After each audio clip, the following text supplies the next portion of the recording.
अस्सलाम वालेकुम dear students. Analytical chemistry को उस दिन हमने स्टार्ट किया था और उसका एक अनदर लेक्चर की तरफ आज आ रहे हैं, उसको जो है डिस्क्राइब कर रहे हैं। फिर उस पर जो है किस तरह के एमसीक्यूज क्वेश्चन बनते हैं, वो क्वेश्चन भी आप लोगों के साथ डिस्कशन उस पर करनी है।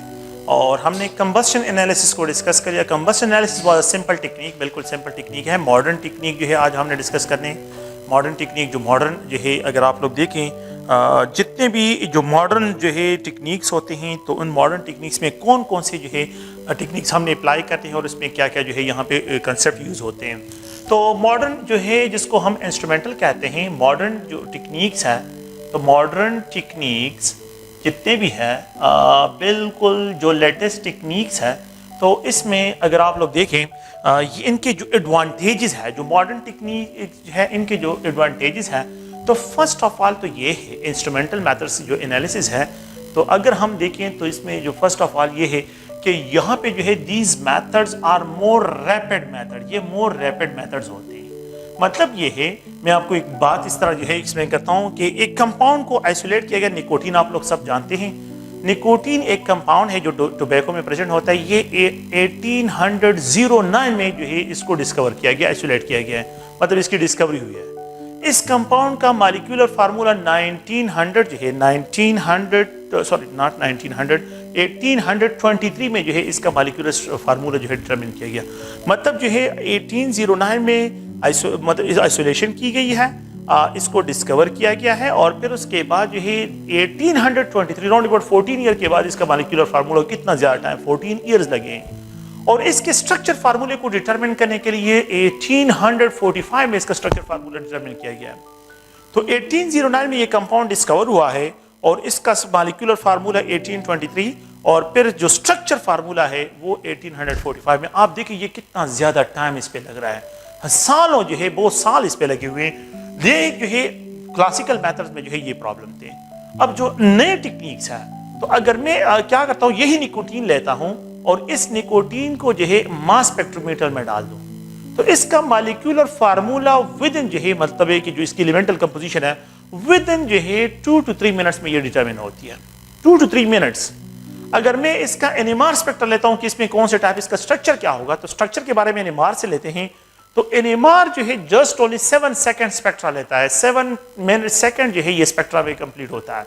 तो ये पूरी एनालिसिस जो होते हैं ये 7 सेकंड में कंप्लीट होता है। तो ये मतलब ये है कि ये टेक्निक जो है मोर जो है रैपिड होते हैं। मॉडर्न टेक्निक जो है मोर रैपिड होते हैं, रैपिड मेथड है, मोर रिलायबल मेथड्स हैं।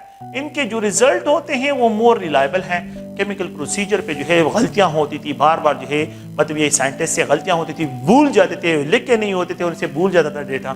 तो ये मेथड जो है यहाँ पे भूलना नहीं होता है, ये रिलायबल भी है।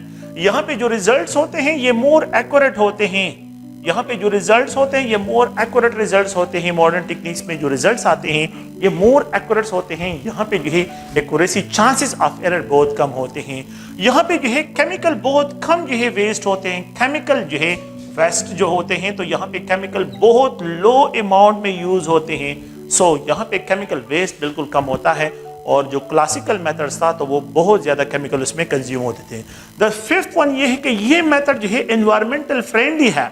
यहाँ पे क्या है, एनवायरमेंटल फ्रेंडली मेथड है। एनवायरमेंट में जो है हम क्या नहीं करते, यहाँ पे जो है अगर आप लोग इस मेथड्स के जरिए, जो मॉडर्न टेक्निक्स है इसके जरिए एनवायरमेंट जो है पल्यूट नहीं होता। लेकिन जो केमिकल मेथड्स थे, प्रॉपर प्रोसीजर, जो मॉडर्न जो है, जो क्लासिकल मेथड्स हैं, तो क्लासिकल मेथड में ये होता है कि वहाँ पे बहुत ज़्यादा केमिकल कंज्यूम होते, तो वो केमिकल जब एनवायरमेंट में आ जाते तो इससे एनवायरमेंटल जो है क्या होता है, एनवायरमेंटल पोल्यूशन काज होता था। तो ये मोर रैपिड है, यहाँ पे जो है रिलायबल है, ये मोर एक्यूरेट है। यहाँ पे हाथ गंदे नहीं करने पड़ते आप लोगों को, लेकिन जो क्लासिकल केमिस्ट्री है उसमें आप लोगों को हाथ गंदे करने पड़ते हैं। यहाँ पे केमिकल वेस्ट लो होता है, और यहाँ पे जो है आप लोगों के पास ये environmental friendly, and there is no complicated chemistry. ये क्या है, यहाँ पे कोई कॉम्प्लिकेटेड केमिस्ट्री नहीं है, बिल्कुल जो है complicated chemistry, there is no complicated chemistry जो है अगर आप लोग देखें तो यहाँ पे यूज नहीं होती। तो मैं आप लोगों को एक आसान एग्जांपल जिस तरह देता हूँ, इस तरह जो है इसको एक्सप्लेन करते हैं कि अगर आप लोग देखिए आमतौर पे जो है जो लेबोरेटरी टेस्ट करते हैं, लेट्स सपोज ब्लड टेस्ट है। अगर मैं ब्लड टेस्ट करता हूँ, ब्लड जो है ब्लड सैंपल देता हूँ, तो 2 लेबोरेटरीज को मैं देता हूँ। एक आगा खान वालों को, आगा खान वाली जो है लेबोरेटरी, आगा खान लेबोरेटरी, उनको जो है ब्लड देता हूँ। मैंने 2 ब्लड्स यहाँ पे जो है ब्लड सिरिंज में दिया है, और एक ब्लड सैंपल को जो है मैं क्या करता हूँ आगा खान वालों को देता हूँ, और दूसरा जो है यहाँ पे ये KTH के साथ जो है यहाँ पे जो लेबॉर्ट्रीज है, जो हर एक बंदे ने दुकान में जो है लेबॉर्ट्री ओपन की है, इस KTH वालों को जो है दूसरे KTH वाले लैब जो है इनको जो है ब्लड देता हूँ। आप लोग क्या एक्सपेक्ट कर रहे हैं कि KTH वाले जो मुझे ब्लड के प्रोफाइल के बारे में जो रिजल्ट देंगे वो मोर रिलायबल होंगे, या आगा खान वाले जो है मोर रिलायबल होते हैं? ये मोर रिलायबल होते हैं। रीजन क्या है?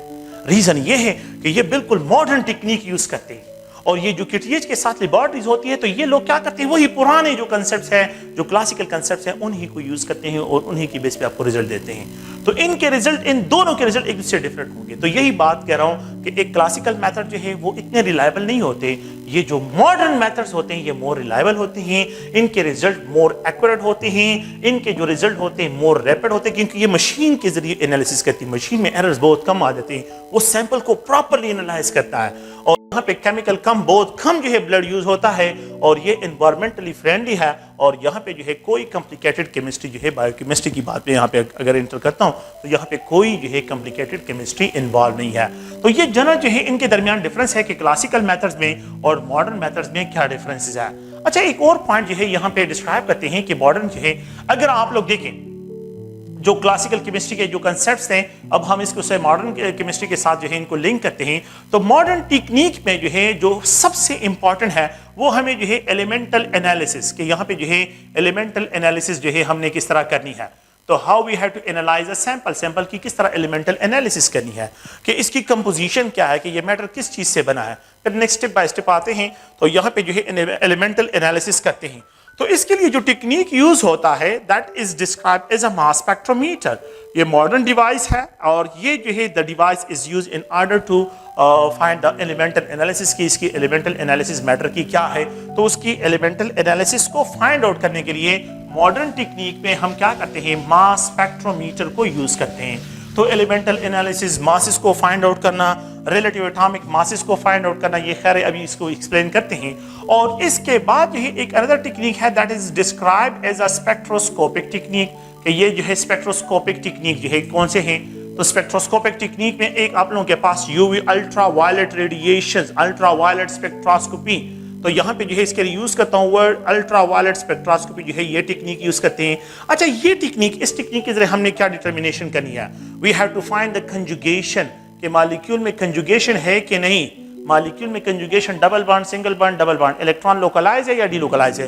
तो उसको फाइंड करने के लिए, किसी भी ऑर्गेनिक कंपाउंड में उसको फाइंड आउट करने के लिए we have to use UV spectroscopic technique, इसके लिए क्या करते हैं, यूज करते हैं। और सेकंड जो है यहाँ पे इलेक्ट्रॉनिक ट्रांजिशन के जरिए क्या करते हैं, इलेक्ट्रॉनिक ट्रांजिशन के जरिए जो है इनको एनालाइज करते हैं, वो बाद में स्टेप बाय स्टेप में एक्सप्लेन करता हूं। द थर्ड वन टेक्निक जो यहाँ पे हमने यूज करना है वो IR है, infrared spectroscopy. This is describe as एक अनदर टेक्निक है, और ये भी इंस्ट्रूमेंटल डिवाइस है, और ये जो है इंफ्रारेड स्पेक्ट्रोस्कोपी एक टेक्निक है। और इस टेक्निक के जरिए हम क्या करते हैं, ये पॉइंट याद रखें कि यहाँ पे जो है फंक्शनल ग्रुप जो है ऑर्गेनिक कंपाउंड में कौन से फंक्शनल ग्रुप्स प्रेजेंट है, फंक्शनल ग्रुप को डिटेक्ट करने के लिए इस टेक्निक को यूज करते हैं। तो ऑर्गेनिक कंपाउंड्स में जो है फंक्शनल ग्रुप को डिटेक्ट करने के लिए, उनको आइडेंटिफाई करने के लिए कि इस पे कौन से फंक्शनल ग्रुप है, एस्टर लिंकेज है, कीटोनिक लिंकेज है, एल्डिहाइडिक लिंकेज है, एमाइडिक लिंकेज है, या जो है अल्कोहलिक लिंकेज है, एमाइन है, कितने टाइप ऑफ फंक्शनल ग्रुप होते हैं। तो फंक्शनल ग्रुप को डिटेक्ट करने के लिए जो है ये IR स्पेक्ट्रोफोटोमीटर जो है क्या करते हैं, इनको यूज करते हैं। यहाँ पे जो है हम बॉन्ड वाइब्रेशन को स्टडी करते हैं। इसमें सबसे इंपॉर्टेंट चीज क्या होती है, यहाँ पे bond vibration, that's why it is described as a vibrational spectroscopy. और यहाँ पे electronic transition, that's why it is also called electronic spectroscopy. तो UV is described as electronic spectroscopy, IR is described as a bond vibration, तो it is also described as a vibrational spectroscopy. एक another technique है जिसको NMR spectroscopy से describe करते हैं, and it is described as a nuclear magnetic resonance spectroscopy. Nuclear magnetic resonance spectroscopy, कि जिस तरह इलेक्ट्रॉन स्पिन करते हैं इस तरह ये न्यूक्लियाई भी तिनी मैग्नेट्स होते हैं, और दे भी स्पिन करते हैं अबाउट देयर ओन एक्सिस। और यहाँ पे हम क्या फाइंड आउट करते हैं, ये पॉइंट ज़हन में रखें, यहाँ पे द टाइप ऑफ न्यूक्लियाई को, टाइप ऑफ न्यूक्लियाई, देखें एक एटम में जनरल एक मॉलिक्यूल है, ये मेरे पास एक मॉलिक्यूल है। अच्छा, ये मॉलिक्यूल है वाटर, क्या है, एक मॉलिक्यूल है। इस वाटर को अगर आप लोग देखें, एक तो इसमें इलेक्ट्रॉन्स होते हैं, electrons can be find out from the electronic spectroscopy, UV spectroscopy. एक इसमें बॉन्ड होते हैं, तो तो ये जो है टू एंड फ्रो मोशन करते हैं। तो बॉन्ड वाइब्रेशन स्पेक्ट्रोस्कोपी इसमें किस तरह के टाइप्स ऑफ न्यू बॉन्ड्स हैं, वो बॉन्ड्स को जो है वो आप लोग यहाँ से आईआर से फाइंड आउट करते हैं। और इसमें किस तरह, खैर ये तो फंक्शनल ग्रुप नहीं है, मतलब ये कि मैं इस तरह एक्सप्रेस करता हूँ कि ऑर्गेनिक कंपाउंड में जो है अगर लेट्स सपोज ये इथेनॉल है, मीथेनॉल है, तो मीथेनॉल में हाइड्रोक्सिल ग्रुप है। तो अगर आप लोगों के पास हाइड्रोक्सिल ग्रुप की जो है अपने स्पेसिफिक वाइब्रेशन मूड्स होते हैं, तो ये आप लोगों के पास इसके लिए है। लेकिन एनएमआर में हमें क्या एक्सप्लेन करते हैं, एनएमआर हमें ये कहता है कि इस मॉलिक्यूल में, इथेनॉल में, तो जो है यहाँ पे 1 2 3 टाइप्स ऑफ न्यूक्लियाई है, कार्बन, हाइड्रोजन और ऑक्सीजन इसमें है। इसमें 3 टाइप ऑफ न्यूक्लियाई, इसमें कितने टाइप्स ऑफ न्यूक्लियाई हैं? अच्छा, इसमें द नंबर ऑफ न्यूक्लियाई, ये नंबर को भी, ये 3 टाइप्स ऑफ न्यूक्लियाई इसमें प्रेजेंट है, और इसमें नंबर ऑफ न्यूक्लियाई कितने हैं? तो यहाँ पे जो है आप लोगों के 1 कार्बन है, 4 हाइड्रोजन है और ये ऑक्सीजन, ये भी एनएमआर आपको एक्सप्लेन करता है। और द थर्ड वन ये है कि ये कनेक्टिविटी, कि कौन सा जो है हाइड्रोजन कौन से कार्बन के साथ कनेक्टेड है या कौन सा हाइड्रोजन ऑक्सीजन के साथ कनेक्टेड है, तो कनेक्टिविटी ऑफ न्यूक्लियाई, तो ये कनेक्टिविटी को भी एक्सप्लेन करते हैं। तो खैर ये स्टेप बाय स्टेप हमने आना है और इनको जो है हमने एक्सप्लेन करना है। तो मॉडर्न टेक्निक्स में हमने इन टेक्निक्स को अप्लाई करना है। And how we have to identify a molecule, एक मॉलिक्यूल को किस तरह आइडेंटिफाई करना है, how we have to analyse the spectra, spectra को हमने किस तरह एनालाइज करना है, तो ये सारे टेक्निक जो है हमने। अच्छा, आप लोगों के बुक में जो है मास स्पेक्ट्रोमीटर को बिल्कुल लास्ट में दिया गया है, लेकिन आप किसी भी ऑर्गेनिक कंपाउंड को जो है जब भी एनालाइज करते हैं तो सबसे पहले आपको उसकी एलिमेंटल एनालिसिस का होना बहुत इंपॉर्टेंट है, वो आप लोगों को क्लियर होना चाहिए। तो इसलिए यहाँ पे उन्होंने रैंडम मिक्स किए हुए हैं, हम इस टेक्निक को जो है प्रॉपरली फॉलो करते हैं और फिर उसके बाद जो है स्टेप बाय स्टेप इनको जो है एक्सप्लेन करते हैं। तो अगर आप लोग देखें, यहाँ पे मैं स्टार्ट लेता हूँ फ्रॉम द मास स्पेक्ट्रोमीटर के मास स्पेक्ट्रोमीटर क्या है और मास स्पेक्ट्रोमीटर जो है किस तरह डिवाइस है और इसके जरिए हम किस तरह एनालिसिस करते हैं। अब मास स्पेक्ट्रोमीटर जो है अगर आप लोग देखें एक ऐसा डिवाइस है which is use for the, इसको यहाँ पे जो इसके चीदा पॉइंट्स हैं उनको मैं यहाँ पे एक्सप्लेन करता हूँ, उसको यहाँ पे डिस्क्राइब करता हूँ। In order to find the relative atomic masses, the relative atomic masses for element, अगर एलिमेंट्स हो, and the relative molecular masses, second point क्या है, the relative molecular masses for the molecule, अगर आप लोगों के पास मॉलिक्यूल कंपाउंड फॉर्म में हो या होमोएटॉमिक मॉलिक्यूल हो। Second point, the third point ये है कि यहाँ पे जो है हम आइसोटोपिक एबंडेंस, आइसोटोपिक एबंडेंस के लिए भी इसको यूज करते हैं। अगर आप लोग देखें तो बाज एलिमेंट के जो है आइसोटोप्स होते हैं, तो उनके नेचर में क्या आइसोटोप्स है, उनकी परसेंट आइसोटोपिक एबंडेंस को भी फाइंड आउट करते हैं। तो isotopic abundance for the elements, elements के आइसोटोपिक एबंडेंस को भी फाइंड आउट करने के लिए हम क्या करते हैं, यहाँ पे मास स्पेक्ट्रोमीटर को यूज करते हैं। द फोर्थ वन ये है कि in order to for the separation of isotopes, isotopes की सेपरेशन ऑफ आइसोटोप्स जो है, इन आइसोटोप्स को अगर आप लोग जितने भी इसके आइसोटोप्स होते हैं उन आइसोटोप्स को सेपरेट करने के लिए हम क्या करते हैं, मास स्पेक्ट्रोमीटर। तो मास spectrometer relative atomic masses, relative molecular masses, और यहाँ पे जो है अगर आप लोग देखें इनके आइसोटोपिक एबंडेंस और सेपरेशन ऑफ आइसोटोप, आइसोटोप्स की सेपरेशन जो है उनको डिस्क्राइब करने के लिए मास स्पेक्ट्रोमीटर जो है ये डिवाइस यूज करते हैं। इट्स अ मॉडर्न टेक्निक, ये बिल्कुल मॉडर्न टेक्निक है और इस टेक्निक के जरिए हम ये एनालिसिस करते हैं। अगर आप लोग देखें मास स्पेक्ट्रोमीटर जो है, मैं इसका जस्ट ओनली एक स्केच यहाँ पे ड्रा करता हूँ कि ये मास स्पेक्ट्रोमीटर डिवाइस जो है, इंस्ट्रूमेंट है, ये उसका एक क्या है, एक क्रॉस सेक्शन है। यहाँ पे वैक्यूम पंप लगा होता है, वैक्यूम पंप जो है यहाँ पे लगा होता है और वैक्यूम पंप का काम ये होता है कि इसमें अगर जितना भी एयर होता है उसको इवैक्यूएट करता है, ये ऑटोमेटिक खुद ही होता है। यहाँ पे एक सिरिंज लगा होता है, यहाँ पे क्या है, यहाँ पे एक सिरिंज लगा होता है और इस सिरिंज के जरिए हम क्या करते हैं, सैंपल को इंजेक्ट करते हैं। तो सिरिंज जो है आप लोगों को पता होगा कि सिरिंज के जरिए आप सिर्फ लिक्विड को इंजेक्ट कर सकते हैं। आप जो है यहाँ पे गैस को अगर इंजेक्ट करते हैं तो गैस का नोजल यहाँ पे लगाएं, स्मॉल अमाउंट इंट्रोड्यूस करें। अगर सॉलिड हो तो सॉलिड को आपने लिक्विफाई करना है, फिर उससे सिरिंज भरना है, फिर उसके बाद यहाँ पे इंजेक्ट करना है।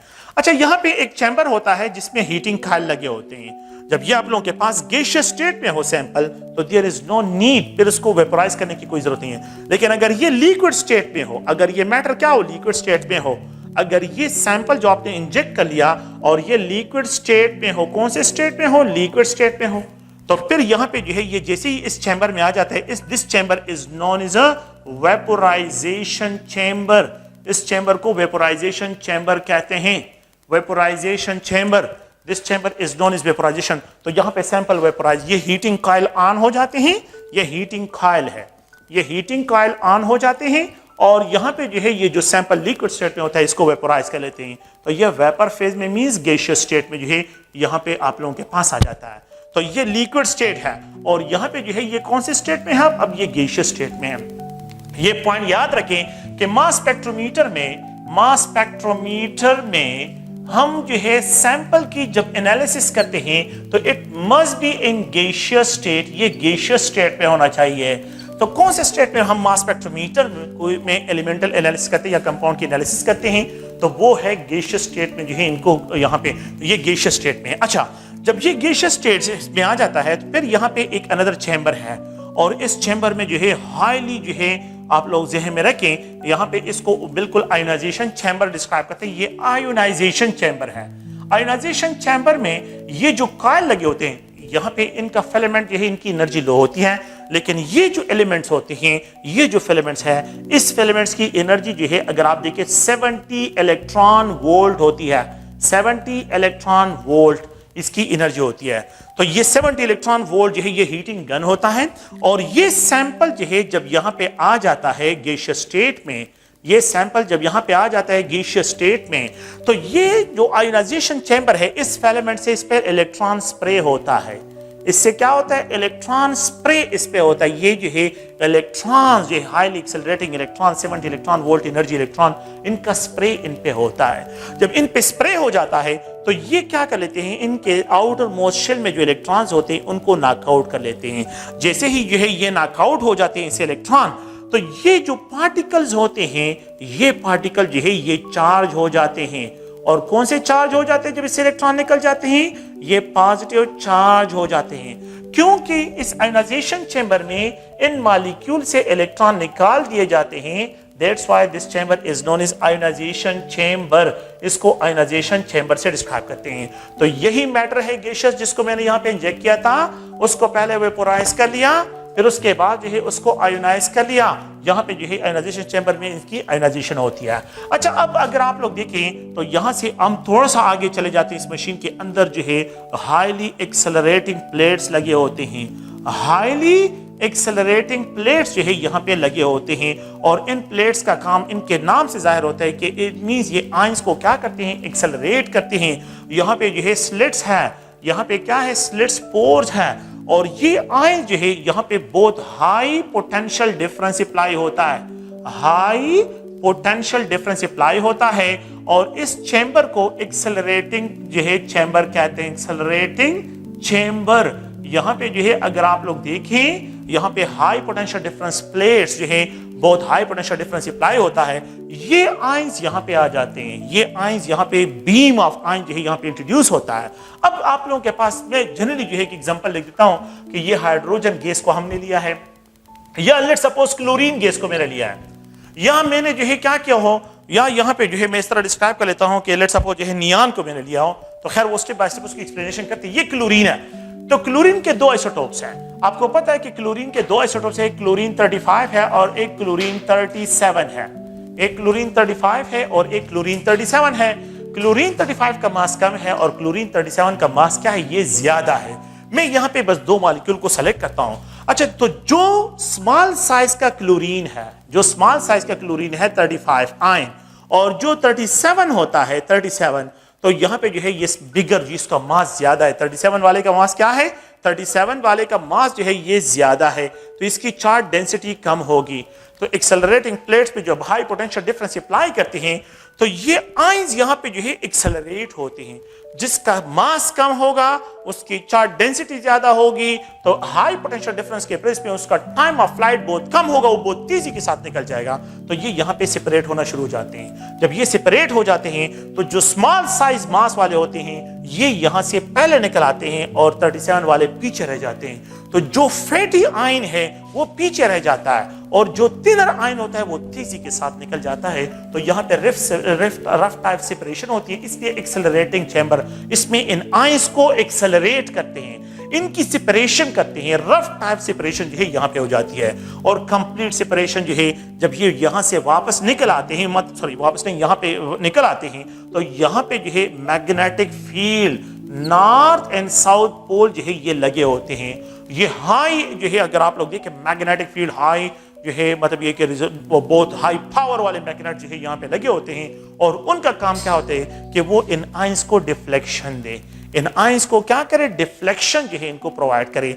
और जितना जो है जिसका मास सबसे ज्यादा होगा उसका एंगल ऑफ डिफ्लेक्शन ज्यादा, और जिसका मास सबसे कम होगा उसका एंगल ऑफ डिफ्लेक्शन। तो ये 35 जो है पहले आ जाता है और डिफ्लेक्ट हो जाते हैं इस कर्व पाथ में जो है ये जो 35 वाला आयंस है, और 37 वाला पीछे रह जाता है। जो 37 वाला आयंस है तो ये 37 वाला आयंस पीछे ये लॉन्गर एंगल के साथ और ये शॉर्टर एंगल के साथ डिफ्लेक्ट होता है। अच्छा, यहाँ पे जो है लगा होता है आयन कलेक्टर, इसको डिस्क्राइब करते हैं, अनदर जो है इसको जो है डिस्क्राइब करते हैं आयन कलेक्टर। अच्छा, आयन कलेक्टर का काम क्या होता है? ये जितने आयंस होते हैं इसमें इस तरह के इलेक्ट्रोड लगे होते हैं, इस तरह के डायोड लगे होते हैं जिनका काम ये होता है कि वो मासेस को सेंस करे।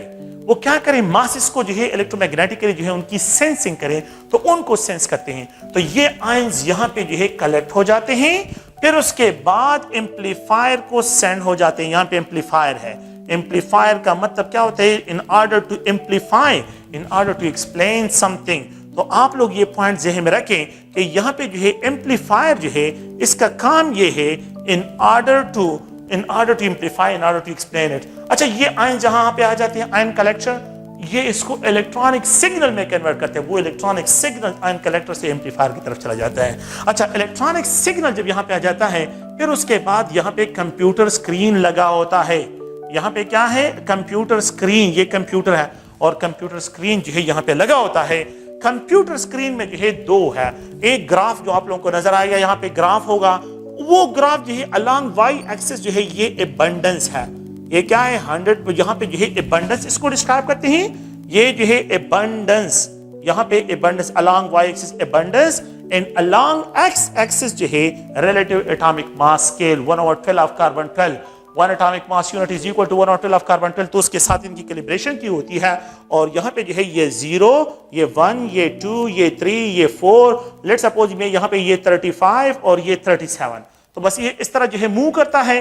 और यहाँ पे जो है क्योंकि क्लोरीन है तो मैंने बस डायरेक्टली जो है उनको स्केल को जो है 35, 37 पे लेके गया हूँ। तो 35 वाले जितने आयंस होते हैं यहाँ पे कलेक्ट हो जाते हैं। जब 35 वाले आयंस यहाँ पे कलेक्ट हो जाते हैं, you will get a signal. यहाँ पे जो है आप लोगों के पास एक सिग्नल अपीयर हो जाएगा और इसका हाइट, अच्छा यहाँ पे जो है 0 से लेके 100 तक जो है परसेंट एबंडेंस, 0 से लेके ये स्केल 100 और 0 के दरमियान है, ठीक है। तो 0 से एबो और 100 क्योंकि एबंडेंस परसेंटेज में होती है। क्लोरीन 35 की नेचर में जो एबंडेंस है ये 75% है, और क्लोरीन 37 की जो नेचुरल एबंडेंस है ये 25% है। तो यहाँ पे जो है एक सिग्नल जो है आप लोगों के पास, इट विल ऑब्जर्व, यहाँ पे जो है ये 0, ये 75 और ये 100, और ये क्लोरीन 37 जो है ये आप लोगों को जो है यहाँ पे जो सिग्नल होगा इट विल ऑब्जर्व, मैं इसको बस ए से एक्सप्रेस कर रहा हूँ, एबंडेंस, ए का मतलब है एबंडेंस, यहाँ पे जो है ये 25 पे जो है ये सिग्नल अपीयर होगा। तो द इंटेंसिटी, जितना हाइट ऑफ द सिग्नल ज्यादा होगा, जितना height of, it means natural abundance इस आइसोटोप की ज्यादा है, और जितना हाइट स्टंट होता जाएगा इट मींस इसकी नेचुरल इंटेंसिटी ऑफ एबंडेंस जो है ये बहुत लो है। तो दो सिग्नल का अपीयर होना इट इंडिकेट करता है कि यहाँ पे जो है कितने आइसोटोप्स हैं, दो आइसोटोप। इस एलिमेंटल एलिमेंट्स, इस एलिमेंट के जो है दो आइसोटोप बनते हैं। अगर मैं हाइड्रोजन गैस को यहाँ पे इंट्रोड्यूस करता हूँ, ये पॉइंट ध्यान में रखें, if we have to introduce a hydrogen gas, अगर मैं हाइड्रोजन गैस को जो है कि यहाँ पे मेरे पास हाइड्रोजन गैस को मैं इंट्रोड्यूस करता हूँ, तो मेरे पास 3 इसके आइसोटोप्स हैं, एक है प्रोटियम, एक है ड्यूट्रियम, एक है ट्रीटियम। 1 सिग्नल इसके लिए होगा, अनदर सिग्नल इसके लिए, और सबसे स्मॉल साइज सिग्नल जो है वो आप लोगों के पास किसके लिए ऑब्जर्व होगा, ट्रीटियम के लिए ऑब्जर्व होगा, क्योंकि नेचर में इसकी नेचुरल एबंडेंस जो है सबसे लीस्ट है और सबसे ज्यादा प्रोटियम की है। तो इसी वजह से जो है जितना इंटेंसिटी है, पीक जो है ये 1 पे अपीयर होगा, ये 2 पे अपीयर होगा और ये 3 पे अपीयर होगा। 3 सिग्नल का अपीयर होना इट इंडिकेट करता है कि you have 3 types of isotope, इसके 3 टाइप्स ऑफ आइसोटोप यहाँ पे ऑब्जर्व हो रहे हैं। अगर आप नियॉन गैस को इंट्रोड्यूस करें, if you have to introduce a neon gas, अगर आप नियॉन गैस को इंट्रोड्यूस करते हैं तो नियॉन गैस के जो है अगर आप देखें तो 20, 21 एंड 22 पे जो है आप लोगों के पास 3 सिग्नल अपीयर होंगे, और यहाँ पे जो है एक सिग्नल जो है ये 20 पे होगा, इसका हाइट ज्यादा 90 प्लस जो है इसकी परसेंटेज है, और इसका हाइट स्टंट होगा और इसका परसेंटेज अगर आप देखें तो 22 का ज्यादा है।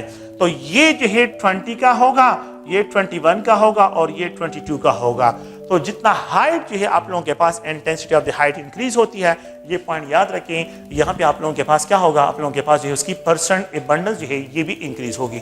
तो ये मास स्पेक्ट्रोमीटर का एक जनरल स्केच है और इस स्केच को जो है आप लोगों ने ज़हन में रखना है। आप लोग इस पॉइंट को फॉलो करें और यहाँ पे अगर आप लोग देखें तो मैं इसमें जो है एक सीक्वेंस यहाँ पे आप लोगों के लिए डिस्क्राइब करता हूँ और वो सीक्वेंस ये है कि यहाँ पे जो है the first step is vaporisation, कि यहाँ पे पहला स्टेप में जो है मास स्पेक्ट्रोमीटर में सीक्वेंस ये है कि the first step is vaporisation, the second step is the ionisation, the second step is the ionization.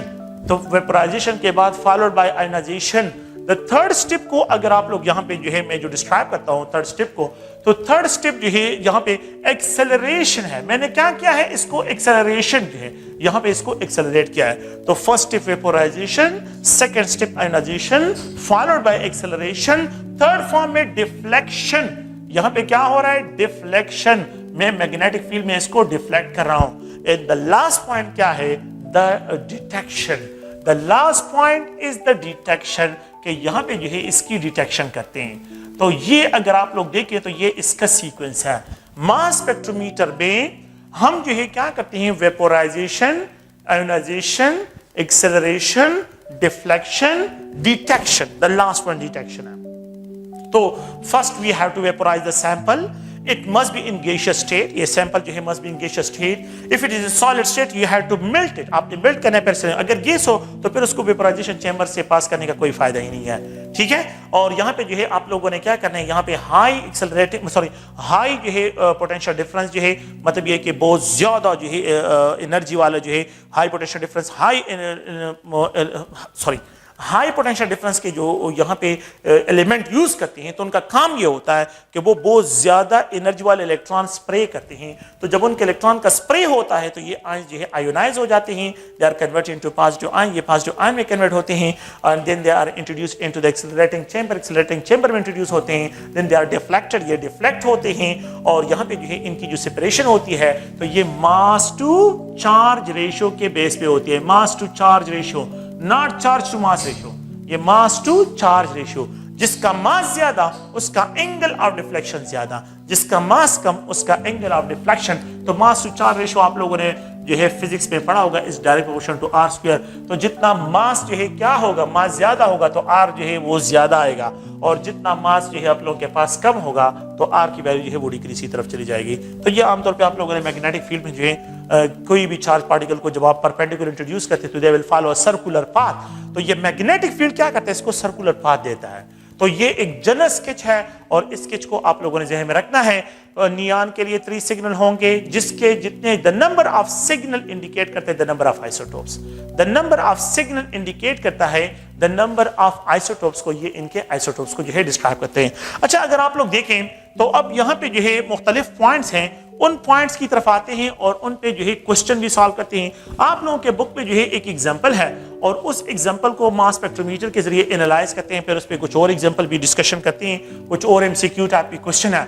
ये आप लोगों के बुक का है और इस बुक में जो है ये एग्जांपल दिया है कि यहाँ पे जो है एक उन्होंने एक मास स्पेक्ट्रोग्राम दिया है कि अगर आप लोग देखें, उन्होंने यहाँ पे एक एग्जांपल यहाँ पे इसको डिस्क्राइब करता हूँ। इसमें बुक पे कुछ सेंटेंसेस है, वो सेंटेंसेस भी एक्सप्लेन करते हैं कि यहाँ पे जो है उन्होंने एक सिग्नल दिया है and it is appear eight 44। यहाँ पे इसका मास टू चार्ज रेशियो जो है ये 44 पे अपीयर हो रहा है।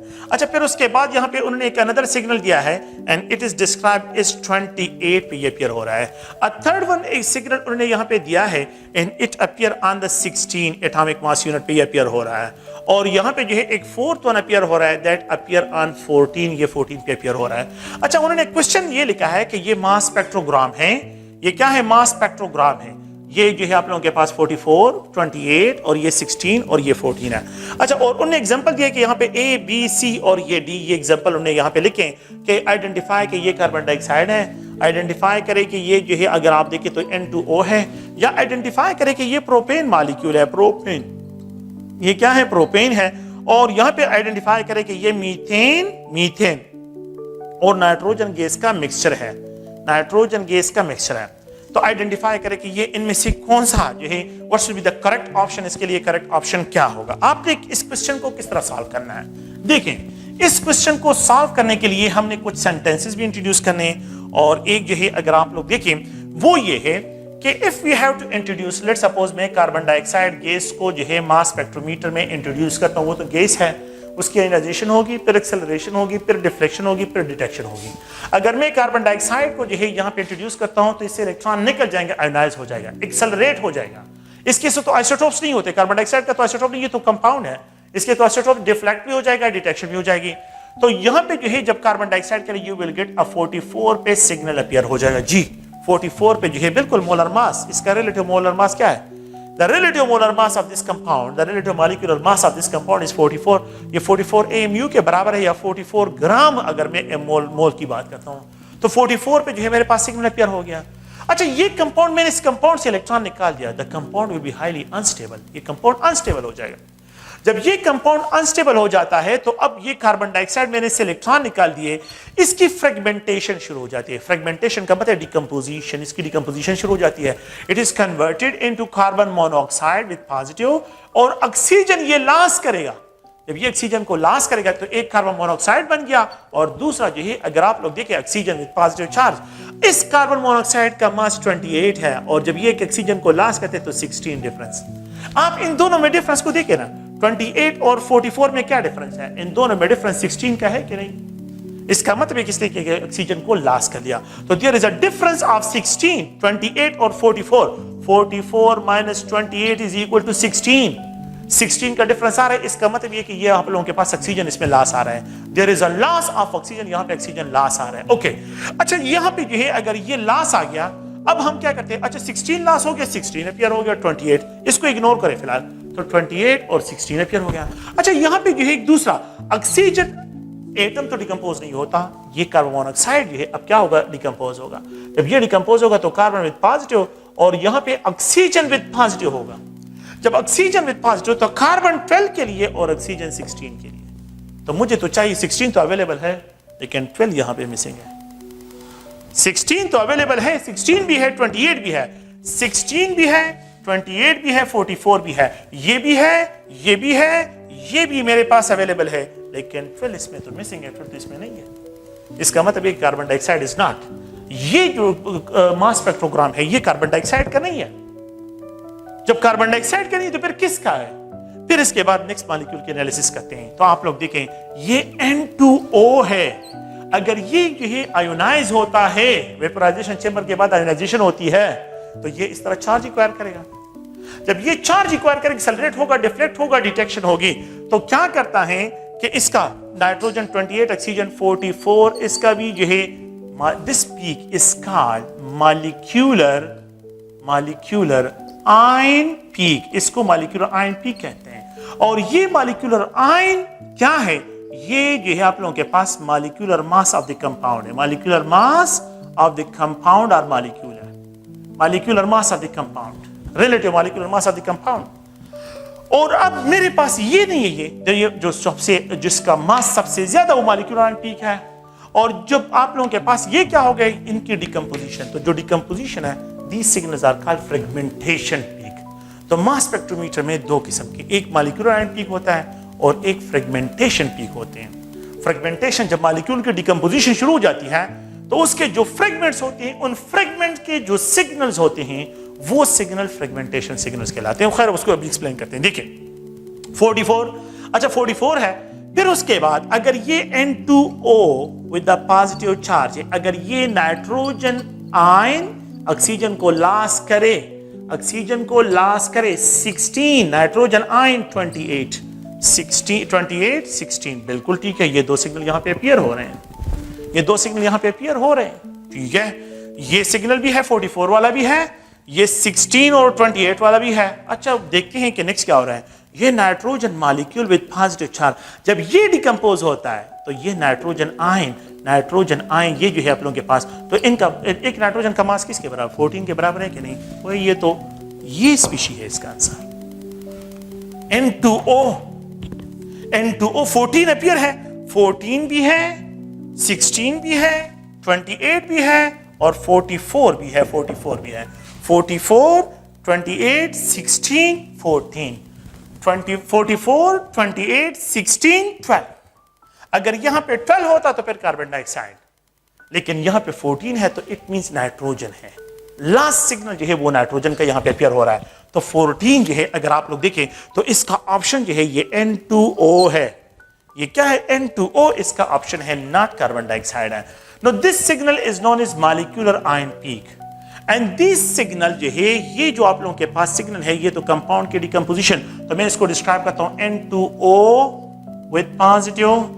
Now it is described as N2 with positive and it is described as oxygen with positive and it is described as nitrogen. Now ये fragments हैं, किस चीज के fragments हैं? N2O जिससे बना है उनके एलिमेंट के fragments हैं। मैंने क्या कहता है? Elemental analysis. हम इसकी क्या करते हैं? मास स्पेक्ट्रोमीटर के जरिए एलिमेंटल एनालिसिस करते हैं। तो आप लोग इस पॉइंट को देखिए कि यहाँ पे जो एलिमेंटल एनालिसिस है, no these signal are describe as a fragmentation signals, fragmentation peak. These are described as a fragmentation peak and it is described as a molecular ion peak. तो जो मास सबसे हाईएस्ट होगा वो मॉलिक्यूलर आयन सिग्नल होगा और जो मास जो है आप लोगों के पास मोलर मास के जो हाईएस्ट मास के बाद जो है जो स्मॉल फ्रेगमेंट बनते हैं they are described as a fragmentation peak. तो प्लीज ये पॉइंट भी जहन में रखें, मास स्पेक्ट्रोमीटर में 2 टाइप्स ऑफ सिग्नल अपीयर होते हैं, एक मॉलिक्यूलर आयन सिग्नल अपीयर होता है और एक जो है फ्रेगमेंटेशन पीक अपीयर होता है। तो ये इस टॉपिक के बारे में जो है इसके बेसिक कंसेप्ट के बारे में जो है ये पॉइंट्स हैं, इनको आप लोगों ने जहन में रखना है। नेक्स्ट जो है मैं एमसीक्यू टाइप क्वेश्चन जो है इस पे लिखता हूँ और उन एमसीक्यू क्वेश्चन को जो है यहाँ पे डिस्कस करते हैं, ठीक है? तो आप लोग थोड़ा सा गौर से देखिए इसको। सो यहाँ पे जो है कुछ मॉडल टाइप क्वेश्चन जो है मैंने मास स्पेक्ट्रोमीटर में अब लिखे हैं और इन मास स्पेक्ट्रोमीटर के जो क्वेश्चन है तो इन क्वेश्चन को अगर आप लोग देखें और उनको जो है डिस्कस करते हैं। पहला क्वेश्चन ये है कि विच of the following is not a use for the mass spectrometer, इनमें से जो है कौन सा जो है हम यूज नहीं होते, मतलब कौन से जो यहाँ पे जो आप लोगों के पास different types of the option given है। So which of the following is not a use for the mass spectrometer, mass spectrometer उसको यूज जिसके लिए हम क्या नहीं करते, इनमें से कौन सा जो है आप लोगों ने क्वेश्चन को थोड़ा सा देखें कि इनमें से आप सेलेक्ट करें कि इनमें से कौन सा प्रोसीजर ऐसा है, कौन से पॉइंट ऑप्शन ऐसा है जो कि जिसके लिए हम मास स्पेक्ट्रोमीटर को यूज नहीं करते। तो इसका क्वेश्चन का आंसर मतलब ये है। तो कैलकुलेशन ऑफ आइसोटोपिक अबंडेंस बिल्कुल हम करते हैं, अभी हमने डिस्कस कर लिया कि we have to calculate the isotopic abundance. Second point elemental composition बिल्कुल करते हैं, एलिमेंटल कंपोजिशन जो है जो हम यहाँ पे फाइंड आउट करते हैं, एलिमेंटल कंपोजिशन भी है, ये भी ठीक है, ये भी ठीक है। Confirming the presence of hydroxyl group, कोई बात नहीं की है कि मास स्पेक्ट्रोमीटर फंक्शनल ग्रुप की डिटेक्शन में हेल्प करता है, तो ये फंक्शनल ग्रुप है। तो confirming the presence of hydroxyl group and carbonyl group we can not detect carbonyl और हाइड्रोक्सिल ग्रुप के प्रेजेंस को जो है it can not be explain in calculating the molecular mass, बिल्कुल ये भी ठीक है। सो मास spectrometer can be used for the calculation of isotopic abundance, for the elemental composition, for the calculating molar mass, but it can not be used in order to confirm the functional group. किस कौन सा functional group है, तो functional group detection के लिए मास spectrometer use नहीं होता, ठीक है? अच्छा, दूसरा पॉइंट अगर आप लोग देखें, next question, the correct order for the basic feature of A mass spectrometer. Mass spectrometer जो है उसके लिए जो है जो करेक्ट ऑप्शन है, करेक्ट फीचर्स क्या है, उसके जो फंक्शन मैंने अभी आप लोगों को बताया, एक्सेलरेटिंग है, डिफ्लेक्शन है, डिटेक्शन है या आयोनाइजेशन है। हम पहले मैंने भी बता दिया, पहले आयोनाइजेशन होता है, आयंस की एक्सेलरेशन करते हैं, फिर डिफ्लेक्शन करते हैं, फिर डिटेक्शन करते हैं। तो ये अगर आप लोगों के पास जो है फॉर द बेसिक फीचर जो है फॉर मास स्पेक्ट्रोमीटर जो है आप लोगों के पास ionisation, acceleration, deflection and detection है, ये आप लोगों के पास फीचर। एक अनदर क्वेश्चन को देखें, which of the following will be deflected to the greatest extent, इनमें से कौन सा आयन जो है ग्रेटेस्ट एक्सटेंट तक जो है आप लोगों के पास, तो मैंने क्या कहा, मास पे और यहाँ पे चार्ज दोनों को देखना है। अच्छा, ये आप लोगों के पास एक x है 37 प्लस 1 चार्ज है, x 35 है प्लस 1 चार्ज है, x 37 है, ये न्यूट्रल है, तो ये न्यूट्रल है और ये चार्ज और यहाँ पे x 37 प्लस 2 ये आप लोगों के पास है। तो यहाँ पे जो है अगर आप लोग देखें, सॉरी इसको करेक्ट करें, ये 35 है, सॉरी यहाँ पे इसकी करेक्शन करें, ये 35 है। तो अगर आप लोग देखिए x 35 है, मास भी कम, मास कम और चार्ज डेंसिटी ज्यादा, मास कम। पॉइंट यहाँ पे मैं इसमें इंडिकेट करना चाहता हूँ कि जब मास कम होगा और चार्ज डेंसिटी ज्यादा होगी तो it can be deflected to the greatest extent. तो यहाँ पे आप लोगों के पास ये इसके लिए ऑप्शन होगा। मास लो हो, लो मास जिसका मास कम हो, चार्ज डेंसिटी उसकी क्या हो, ज्यादा हो, तो फिर इट कैन बी जो है deflected with a greater extent के साथ जो है इनको डिफ्लेक्ट कर सकते हैं। सबसे द नेक्स्ट क्वेश्चन अगर आप लोग देखिए, the path of ion after the deflection, जो आप लोगों के पास डिफ्लेक्शन है तो इस डिफ्लेक्शन पे जो है पाथ ऑफ आयन जो है after deflection depends on the mass of ion या चार्ज ऑफ आयन या neither mass nor charge in both A and B. तो it depend both on the mass and charge density, दोनों पे depend करता है। तो मास तो इन दोनों के सेम है, इन दोनों के मासेस तो सेम है, लेकिन इनकी चार्ज डेंसिटी डिफरेंट है, इसलिए इसकी डिफ्लेक्शन इसकी डिफ्लेक्शन ज्यादा और इसकी डिफ्लेक्शन कम होगी, इसकी रिफ्लेक्शन ज्यादा और इसकी रिफ्लेक्शन कम होगी। दोनों के मास सेम है लेकिन चार्ज डिफरेंस है। तो ये है कि आप लोगों के पास जितना मास क्या होगा, मास कम होता जाएगा। अब दूसरा देखिए कि यहाँ पे मास क्या है, यहाँ पे अगर आप इन दोनों की कंपेयर करें 37-35, अगर जिनके मासेस डिफरेंट है लेकिन चार्ज सेम है तो फिर मैं मास को देखूंगा कि जिसका मास लो होगा उसकी चार्ज डेंसिटी ज्यादा होगी। तो it depend on the charge of ions and it depend on the mass of ion, ये दोनों पे डिपेंड करते हैं। तो ये मास स्पेक्ट्रोमीटर से रिलेटेड जो है different types of model questions हैं जिनको आप लोगों ने ज़हन में रखना है। ठीक है, आसान सा टॉपिक है, आप लोग प्लीज में कंफ्यूज ना हो। और ये बिल्कुल जो है सिंपल जो है सिंपल टॉपिक है, सिंपल टेक्निक है। जब हमें मोलर मास का पता चल जाए, if we know the molar mass of a compound, molecular mass मुझे पता चल जाए, इस पे एलिमेंटल कंपोजिशन का मुझे पता चल जाए, no next we have to find कि इसमें किस टाइप के इलेक्ट्रॉन्स होंगे, किस टाइप के बॉन्ड्स होंगे और किस टाइप के न्यूक्लियाई होंगे, किस टाइप के बॉन्ड्स होंगे, किस टाइप के जो है न्यूक्लियाई होंगे, किस टाइप के जो है इलेक्ट्रॉन्स होंगे। तो उन टेक्निक की तरफ आते हैं और वो टेक्निक जो है यहाँ पे डिस्क्राइब करते हैं। तो मास अगर हम आते हैं तो एक अनदर स्पेक्ट्रोस्कोपिक टेक्निक की तरफ आते हैं और ये एक अनदर टेक्निक है स्पेक्ट्रोस्कोपी किसे कहते हैं। सो स्पेक्ट्रोस्कोपी को केमिस्ट्री के लैंग्वेज में, फिजिक्स के लैंग्वेज में कि the interaction of the electromagnetic radiation with matter is non spectroscopy. तो इट्स सिंपल डिफिनीशन जो है, बिल्कुल आसान सा जो डिफिनीशन है। So the interaction of electromagnetic radiation EMR, electromagnetic radiation with matter is known इसको जो है is known as a spectroscopy, इसको स्पेक्ट्रोस्कोपी से डिस्क्राइब करते हैं। So the interaction of electromagnetic radiation with matter is known as spectroscopy, इसको spectroscopy से describe करते हैं। ये स्पेक्ट्रोस्कोपी है कि अगर आप लोग देखें मैटर के साथ जो है EMR इलेक्ट्रोमैग्नेटिक रेडिएशंस की जो इंटरेक्शन है, तो इस इलेक्ट्रोमैग्नेटिक इंटरेक्शन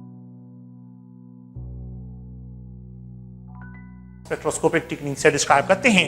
इलेक्ट्रोमैग्नेटिक रेडिएशन जो होती है, the type of radiation having electronic components that perpendicular oscillate to the magnetic component, कि ये आप लोगों के पास एक इलेक्ट्रिक कंपोनेंट है, लेट्स सपोज इलेक्ट्रिक कंपोनेंट है, तो बिल्कुल इसके परपेंडिकुलरली जो है यहाँ पे मैं इसको डिस्क्राइब करता हूँ कि इसके परपेंडिकुलर एक अनदर टाइप ऑफ रेडिएशन जो है, एक अनदर टाइप ऑफ कंपोनेंट जिसको मैग्नेटिक कंपोनेंट से डिस्क्राइब करते हैं। तो एक जो है मैग्नेटिक कंपोनेंट है, एक मैग्नेटिक कंपोनेंट और एक इलेक्ट्रिक कंपोनेंट है। तो दो कंपोनेंट्स हैं, एक मैग्नेटिक कंपोनेंट्स और एक electric component. If they oscillate perpendicular to each other, such a type of radiation are described as a EMR radiation, इसको हम EMR रेडिएशन से डिस्क्राइब करते हैं। EMR रेडिएशन में केमिस्ट के लिए क्या इंपॉर्टेंट है, एक एक्स-रेज रेडिएशंस है, there is no need of cosmic rays, cosmic rays की हमारी कोई इंपॉर्टेंस नहीं है। एक होते हैं अल्ट्रावायलेट जो है रेज होते हैं, अल्ट्रावायलेट रेज जो है डिस्क्राइब होते हैं। एक IR है, एक जो है अगर आप लोग देखें तो यहाँ पे डिस्क्राइब करता हूँ रेडियो फ्रीक्वेंसी रेडिएशन जो है यहाँ से उसको डिस्क्राइब करते हैं। तो एक्स-रे रेडिएशन जो है अगर आप लोग देखें ये इलेक्ट्रोमैग्नेटिक रेडिएशंस हैं, अल्ट्रावायलेट रेडिएशन और electromagnetic radiations, IR electromagnetic radiation, microwave radiation और रेडियो फ्रीक्वेंसी रेडिएशन जो है। अच्छा, केमिस्ट के लिए इन रेडिएशंस की क्या इंपॉर्टेंट है, आप लोग देखें। द पहला इंपॉर्टेंस इसकी ये है, X-ray radiation are used in order to find the bond. ये हाइड्रोजन है और इस हाइड्रोजन दूसरे हाइड्रोजन के साथ कनेक्टेड है through covalent bond. The bond length between the hydrogen is equal to 74 picometer. The carbon, ये कार्बन के साथ सिंगल बॉन्डेड है, द बॉन्ड लेंथ इज यहाँ पे प्रेजेंट है 154 पाइकोमीटर है। द सिलिकॉन के दरमियान जो बॉन्ड लेंथ है दैट इज इक्वल टू 236 पाइकोमीटर है। तो जिस टेक्निक के जरिए कौन सी रेडिएशन हम यूज करते हैं in order to find the bond length, that is X-ray radiation, इसके लिए यूज करते हैं। तो केमिस्ट्री के language bond length in molecule में बॉन्ड लेंथ को फाइंड आउट करने के लिए रेडिएशन को यूज करते हैं।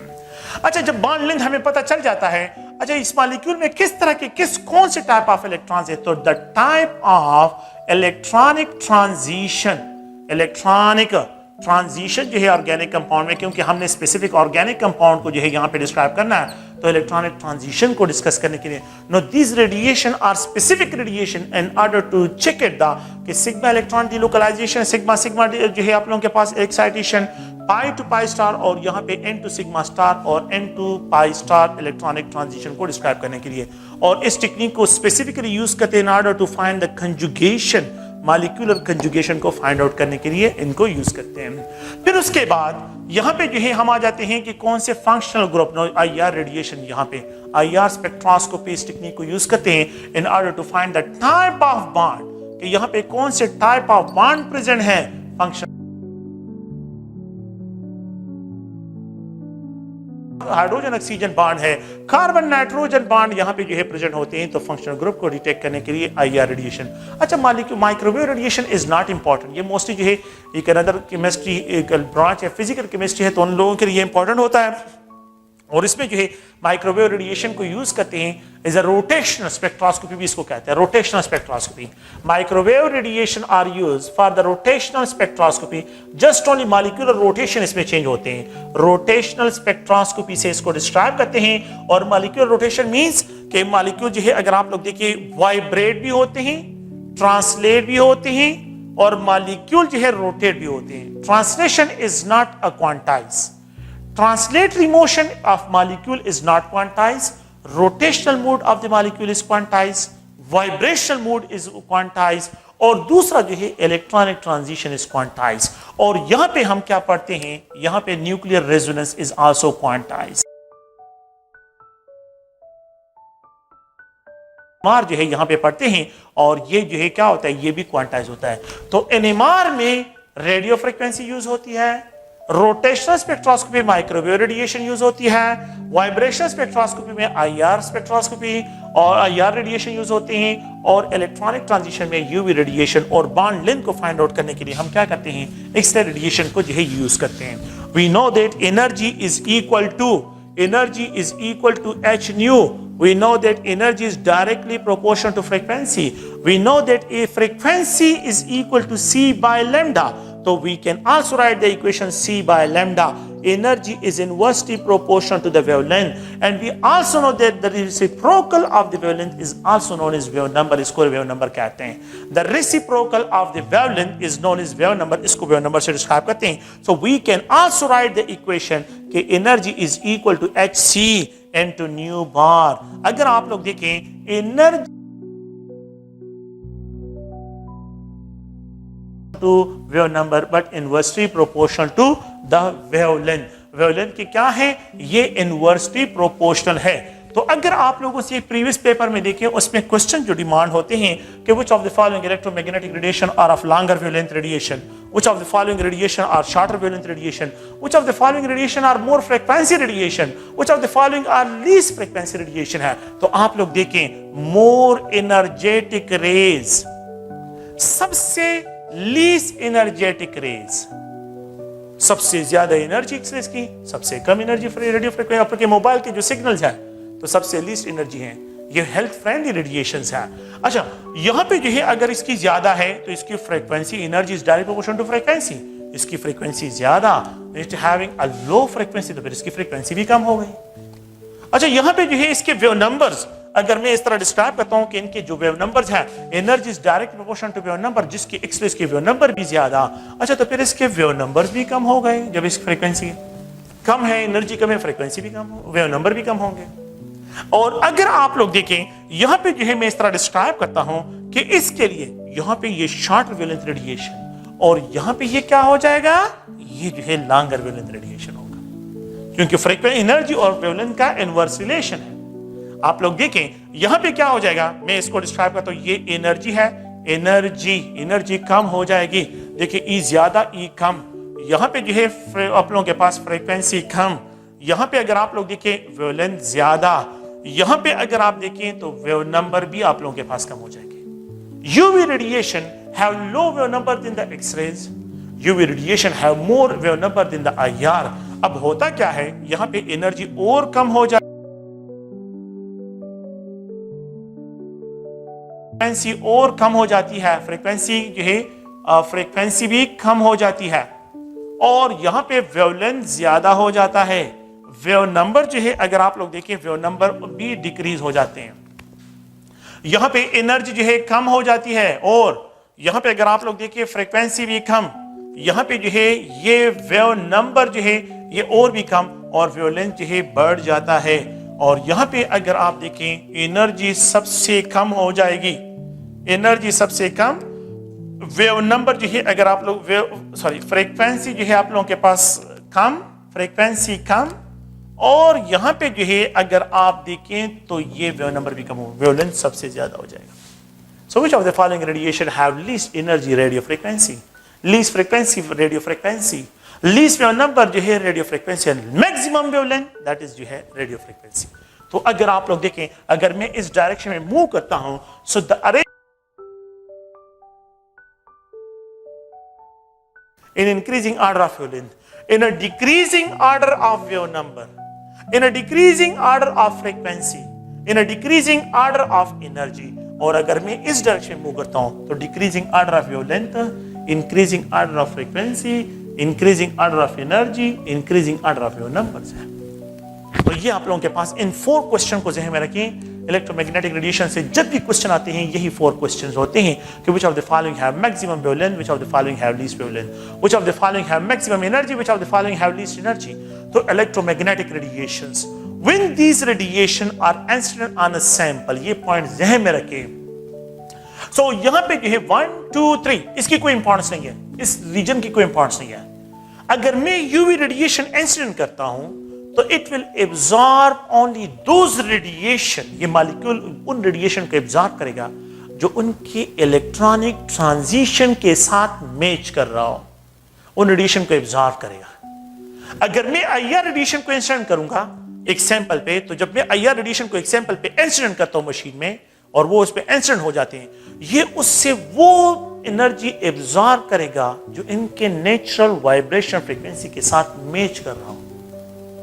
और अगर मैं रेडियो फ्रीक्वेंसी उस पे इंसिडेंट करूंगा तो फिर वहां पे न्यूक्लियर स्पिन की बात करते हैं, तो ये उससे वो रेडिएशन रेडियो फ्रीक्वेंसी में एब्जॉर्ब करेगा जो इनके natural resonance of the nucleus के साथ मैच कर रहा हूं। अगर ये natural resonance of the frequency के साथ, तो यहां पे न्यूक्लियर एक्साइट, रेडियो फ्रीक्वेंसी में न्यूक्लियर एक्साइटेशन, आईआर में बॉन्ड एक्साइटेशन, यूवी में इलेक्ट्रॉनिक एक्साइटेशन, माइक्रोवेव मैंने आपको बता दिया कि यहां पे rotation excitation, that's not important, आप लोगों की कोर्स का हिस्सा ये नहीं है।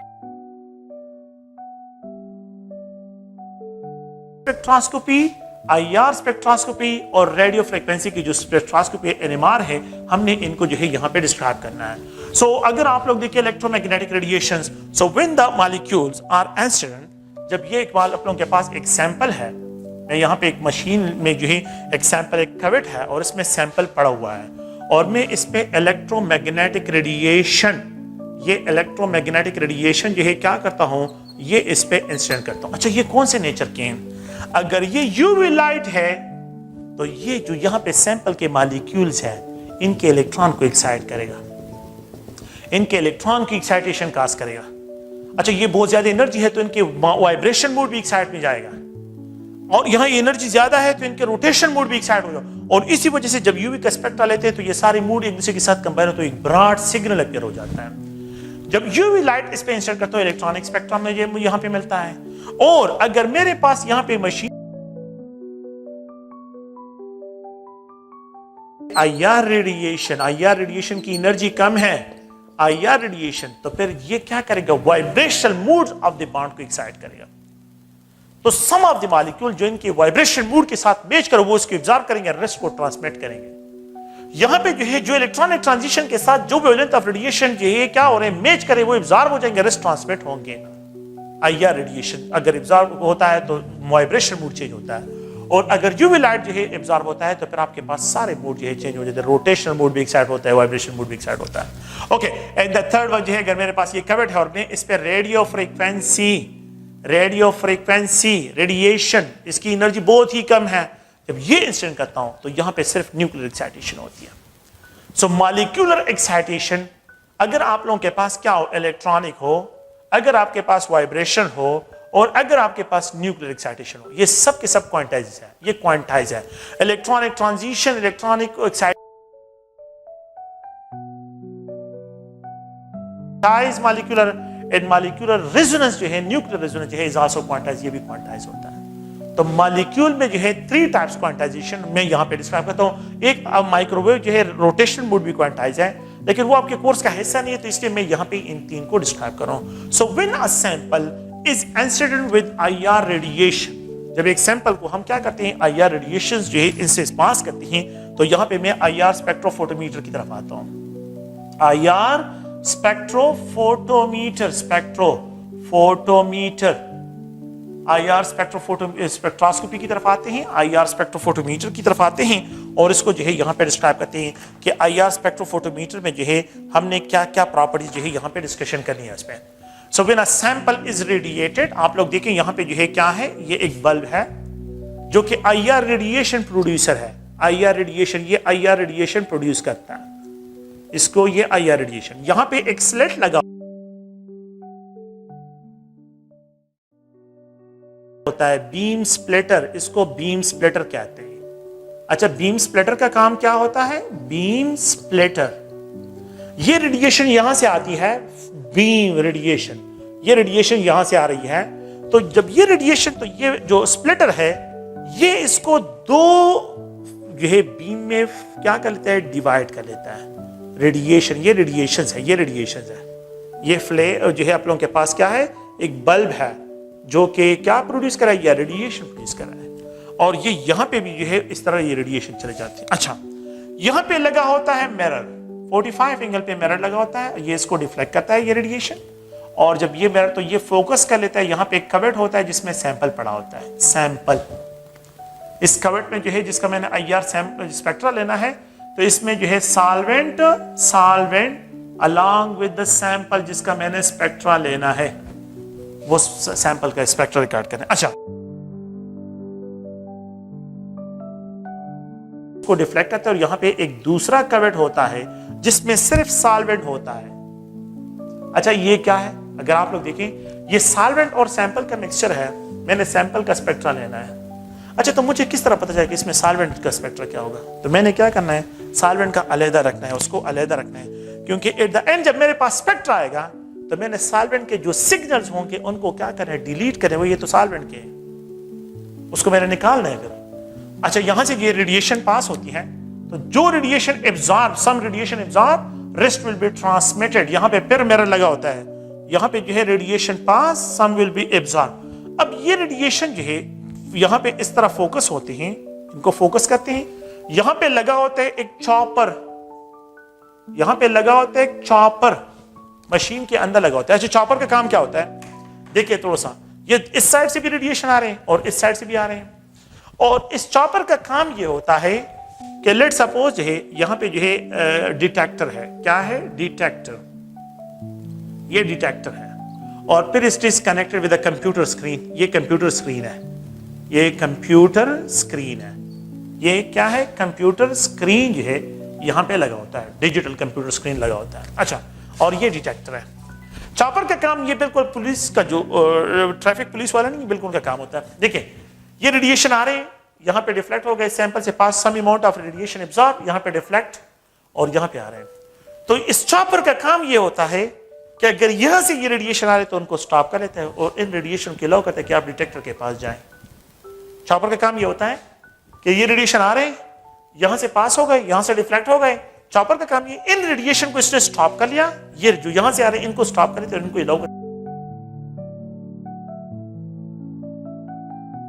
अब क्या करता है, इसको स्टॉप कर लेता है और इनको अलाउ करते हैं कि आप अब पहुंचे। अब आप जो है क्या करें, डिटेक्टर तक पहुंच जाए। अब इनको स्टॉप करता है यहाँ पे और इन रेडिएशन को अलाउ करते हैं कि अब आप पहुंच जाए। यहाँ पे जो है स्पेक्ट्रा आपके पास इसका भी आ जाएगा, इसका भी आ जाएगा। चॉपर का काम ये होता है just to allow a single beam of radiation to the detector. तो एक एट अ टाइम जो है a single beam of radiation को डिटेक्टर तक पहुंचने में चॉपर हेल्प करता है। चॉपर का काम ये है कि वो क्या करता है, a single beam of radiation को अप टू द डिटेक्टर जो है यहां पे जो है ये लेके जाता है। तो ये आईआर ओके। तो if we have to radiate the sample, sample को हम रेडिएट करते हैं, तो यहां पे आप लोगों के पास जो है ये एक जनरल स्केच है कि यहां पे बल्ब होता है, सोर्स ऑफ लाइट है, यहां पे जो है बीम स्प्लिटर है, यहां पे सैंपल से पास होता है, डिटेक्टर तक पहुंचता है, चॉपर, फिर उसके बाद डिटेक्टर जो है जनरल स्केच है, बल्ब आईआर रेडिएशन प्रोड्यूस करता है, बीम स्प्लिटर।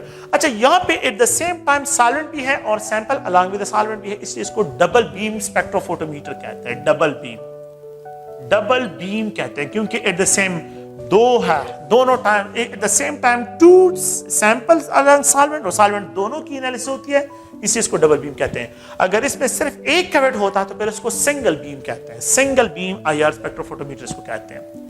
तो आईआर स्पेक्ट्रोफोटोमीटर में इलेक्ट्रोमैग्नेटिक रेडिएशन आर इंसिडेंट। तो हम यहां पे अब पॉइंट्स की तरफ आते हैं कि हमारे लिए क्या पॉइंट्स हैं। मॉलिक्यूल में जो है कि लेट्स सपोज ये एक मॉलिक्यूल है, कार्बन है, मैं सिर्फ जो है एक यहां पे AX2 टाइप को डिस्क्राइब करता हूं। AX2 type vibration, AX2 type vibration, ये एक A है, कार्बन ये A है, और इसके साथ यहां पे हाइड्रोजन है। नो प्लीज आप कंसीडर करें कि द हाइड्रोजन जो है, hydrogen no they are covalently bonded with the carbon, ये कार्बन के साथ कोवेलेंटली बॉन्डेड है। आप इसको कंसीडर करें, हुक्स लॉ आप लोगों ने पढ़ा होगा कि ये एक मास है और ये भी मास है, ये भी मास है और ये भी मास है। A ये हो गया और X2 hydrogen. No it is organic compound में इसको डिस्क्राइब करते हैं, अगर आप देखें CH2 को मीथाइलिन कहते हैं, मीथाइलिन। तो मॉलिक्यूल में जो है, मॉलिक्यूल में the bond is not static, ये जो कोवेलेंट बॉन्ड होता है इट्स नॉट स्टैटिक। यहां पे जो है ये न्यूक्लियर जैसे कि क्या होते हैं, हमने इक्विलिब्रियम बॉन्ड डिस्टेंस को डिस्क्राइब करते हैं, ये टू एंड फ्रो मोशन करते हैं, टू एंड फ्रो मोशन, करीब आते हैं फिर चले जाते हैं, करीब आते हैं। This type of to and fro motion is known as vibration motion. They are not in static motion, ये स्टैटिक मोशन में नहीं है, they are in vibration, continuous vibration में होते हैं। अच्छा, अगर ये इस तरह एक दूसरे के साथ, यह मतलब ये कि बॉन्ड जो है, मैं इस तरह यहां पे इसको डिस्क्राइब करता हूं कि जो मॉलिक्यूलर वाइब्रेशंस होते हैं, ये two types of molecular vibration जो है डिस्क्राइब होते हैं। Two types molecular vibrations, molecular vibration are of two types. तो मॉलिक्यूलर वाइब्रेशन जो होते हैं, मॉलिक्यूलर वाइब्रेशन कि जितने भी न्यूक्लियाई हैं तो ये जो है नेचुरल फ्रीक्वेंसी के साथ वाइब्रेट होते हैं, और ये टू टाइप्स के होते हैं। एक होते हैं stretching vibration, stretching vibrations, molecule में एक स्ट्रेचिंग वाइब्रेशन होती है, और एक होते हैं bending vibrations.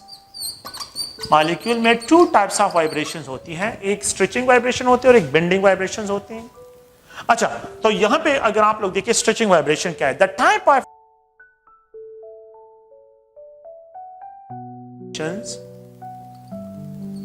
the type of vibration where the bond length change, where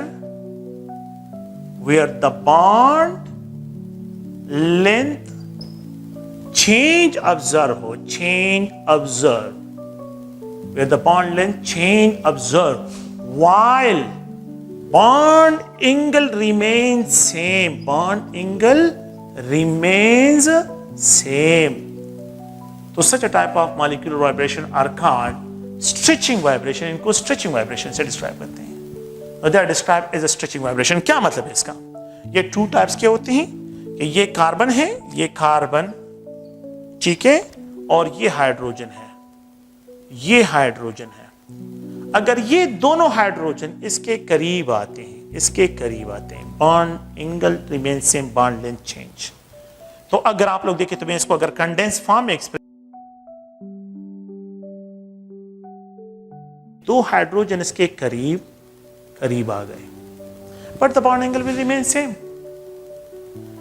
इस तरह bond length, तो such a type of vibration of molecule where the bond length change observable, where the bond length change. So let's suppose अगर मैं इसको express करता हूं कि ये एक हाइड्रोजन है, दूसरा हाइड्रोजन है, ये दोनों एट द सेम टाइम इसके करीब आ रहे हैं, बॉन्ड लेंथ डिक्रीज, दोनों eight the same time increase, तो ये दोनों एट द सेम टाइम, और अगर ये दोनों एक्सटेंड होते हैं, अगर ये दोनों क्या होते हैं, एक्सटेंड होते हैं वापस, तो हाइड्रोजन और यहां पे hydrogen bond length increase. This type of stretch जिसमें at the same time both of the nuclei are closer to the central atom is known, इसको हम क्या कहते हैं, साइमेट्रिक स्ट्रेच कहते हैं. So it is described, तो स्ट्रेचिंग वाइब्रेशन टू टाइप्स के होते हैं. एक होता है symmetric vibration, symmetric stretcher, symmetric stretching. So the type of stretching जिसमें both nuclei at the same time the central nuclei के करीब आ रही है, एंड जिसमें दोनों nuclei at the same time far away जा रही है, इसको साइमेट्रिक स्ट्रेच कहते हैं. एक होता है एसाइमेट्रिक स्ट्रेच, एसाइमेट्रिक स्ट्रेच, एक जो है यहां पे डिस्क्राइब करते हैं एसाइमेट्रिक स्ट्रेच. अच्छा, एसाइमेट्रिक स्ट्रेच क्या है, ये कार्बन है, ये हाइड्रोजन है, हाइड्रोजन और ये हाइड्रोजन, ये नॉर्मल है. अगर एक जो है करीब आता है, दूसरा फार अवे जाता है, ये कार्बन है, ये कार्बन, यहां पे एक हाइड्रोजन जो है बॉन्ड लेंथ डिक्रीज और दूसरा हाइड्रोजन इंक्रीज. एक करीब आ गया, दूसरा एक्सटेंड हो गया, एक करीब आ रहा है, दूसरा एक्सटेंड, ये करीब आ जाए, वो एक्सटेंड हो जाए. This type of stretch is called asymmetric stretch, इसको एसाइमेट्रिक स्ट्रेच कहते हैं. साइमेट्रिक स्ट्रेच में no change in dipole moment, no change in dipole moment, there is no change in dipole moment. While asymmetric stretch में change in dipole moment, electronic density different हो गई, एक करीब आ रहा है, दूसरे जो है फार अवे जा रहा है, तो इलेक्ट्रॉनिक डेंसिटी डिफरेंट हो जाएगी. तो it is change in dipole moment जो है इसको डिस्क्राइब करते हैं, चेंज इन डायपोल मोमेंट. अच्छा, ये पॉइंट याद रखें कि change in dipole asymmetric stretch high energy का है, एसाइमेट्रिक स्ट्रेच हाई एनर्जी का है, एसाइमेट्रिक स्ट्रेच हाई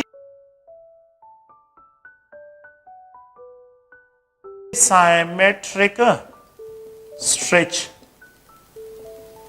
ये हाई एनर्जी का है, then the symmetric stretch, in the symmetric stretch ये इसकी एनर्जी ज्यादा, फ्रीक्वेंसी ज्यादा, वेव नंबर ज्यादा, वेवलेंथ कम. इसकी एनर्जी कम, फ्रीक्वेंसी कम, वेव नंबर कम, वेवलेंथ ज्यादा. ये आप लोगों ने ज़हन में रखना है. एसाइमेट्रिक स्ट्रेच हाई एनर्जी का है, इसकी फ्रीक्वेंसी ज्यादा, इसके वेव नंबर, इसके वेवलेंथ कम, ये शॉर्ट वेवलेंथ रेडिएशन है. और वहां पे जो उसके लिए जो साइमेट्रिक स्ट्रेच होगा उसके लिए कम एनर्जी रिक्वायर्ड होती है, कम फ्रीक्वेंसी, कम वेव नंबर और लॉन्गर वेवलेंथ रेडिएशन जो है उसके लिए रिक्वायर्ड होगा.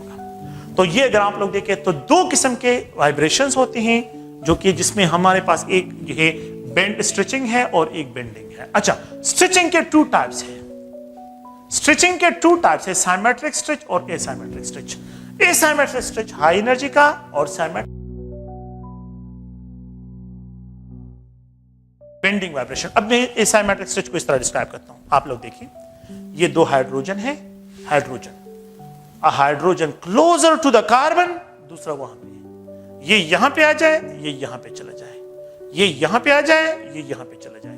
Now this type of stretching is described as a asymmetric stretch से डिस्क्राइब करते हैं. अच्छा, यही दो हाइड्रोजन है, यही दो हाइड्रोजन है, हम दो हाइड्रोजन को डिस्कस करते हैं, मॉलिक्यूलर ऑर्बिट सिर्फ दो हाइड्रोजन है.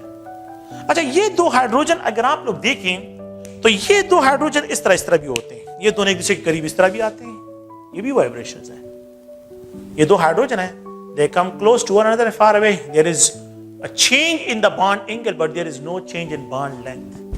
Such a type of vibration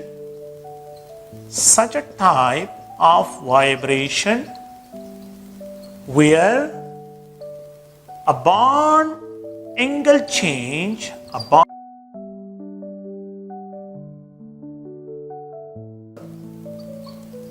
but no change in bond length, no change in bond length are described as a bending vibration. इसको bending vibration कहते हैं, bending vibrations. अच्छा, इसके भी 2 टाइप्स होते हैं. एक होते हैं in plane bending vibration, in plane bending vibration, और एक होते हैं out of plane. इनको oops भी कहते हैं. oops, out, out, O-O-P, out of plane. तो इसलिए इनको oops भी कहते हैं. oops means out of plane. In plane bending vibration और out of plane bending vibration, तो it is generally described as a oops. ठीक है? ओके. तो ये भी अगर आप लोग देखिए तो बेंडिंग वाइब्रेशन 2 किस्म के होते हैं. एक इन प्लेन होती है और एक जो है आउट ऑफ प्लेन. अच्छा, इन प्लेन ये 2 किस्म के. एक है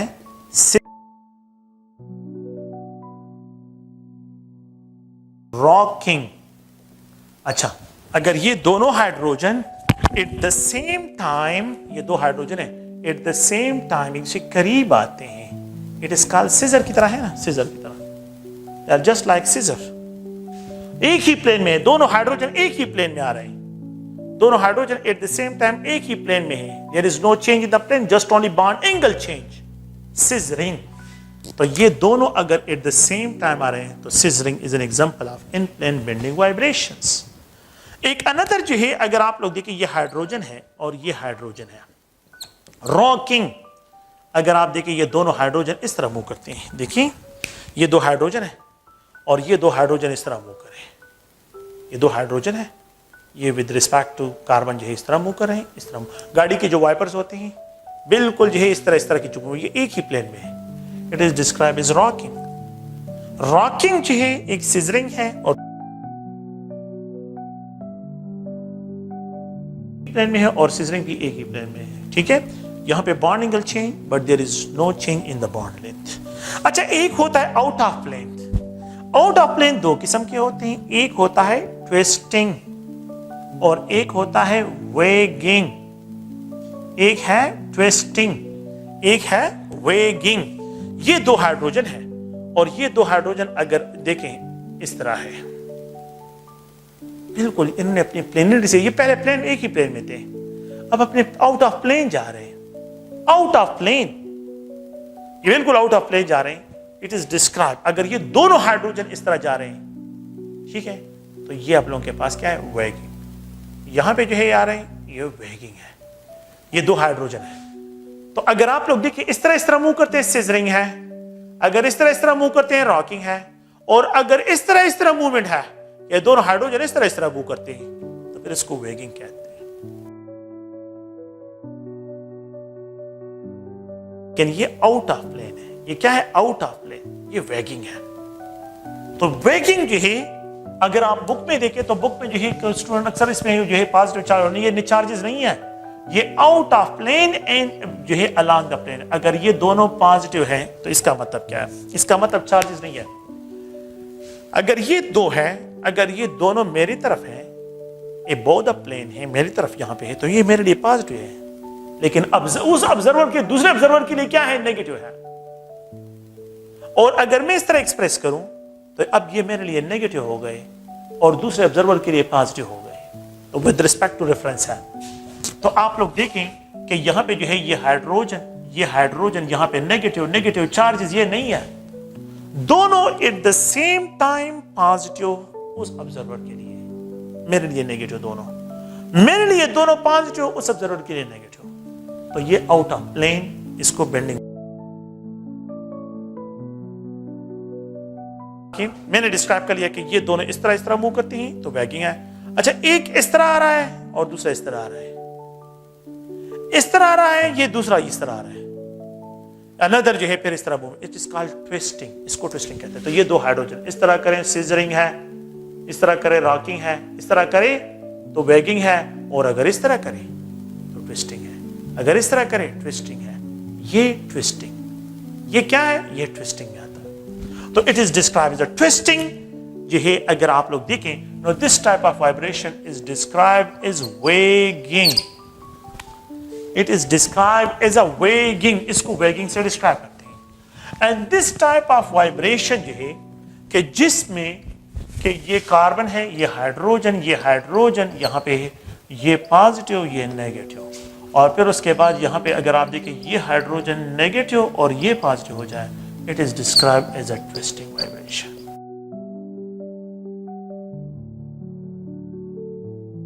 When a molecule is radiated with the IR radiation, तो प्लीज आप लोग ज़हन में रखें, स्ट्रेचिंग वाइब्रेशन की अपनी जगह एब्जॉर्प्शन होती है, बेंडिंग वाइब्रेशन की अपनी एब्जॉर्प्शन होती है, और जो रेडिएशन आपने इस पे इंसिडेंट किया है, हर एक जो है कि जो IR रेडिएशन है, जहां पे बेंडिंग वाइब्रेशन के साथ वहां रेडिएशन मैच करेगा, वो एब्जॉर्ब करेगा, उसके bending amplitude of the vibration change हो जाएगा, एम्पलीट्यूड ऑफ वाइब्रेशन चेंज। तो रॉकिंग अपनी जगह पे, वेगिंग अपनी जगह पे, ट्विस्टिंग अपनी जगह पे एब्जॉर्प्शन करते हैं, रॉकिंग अपनी जगह पे, सिजरिंग अपनी जगह पे, स्ट्रेचिंग, साइमेट्रिक अपनी जगह पे, एसाइमेट्रिक। तो मॉलिक्यूल में टोटल नंबर ऑफ द जो वाइब्रेशंस होते हैं वो 6 हैं, wagging, twisting, rocking, scissoring, symmetric, asymmetric, total number.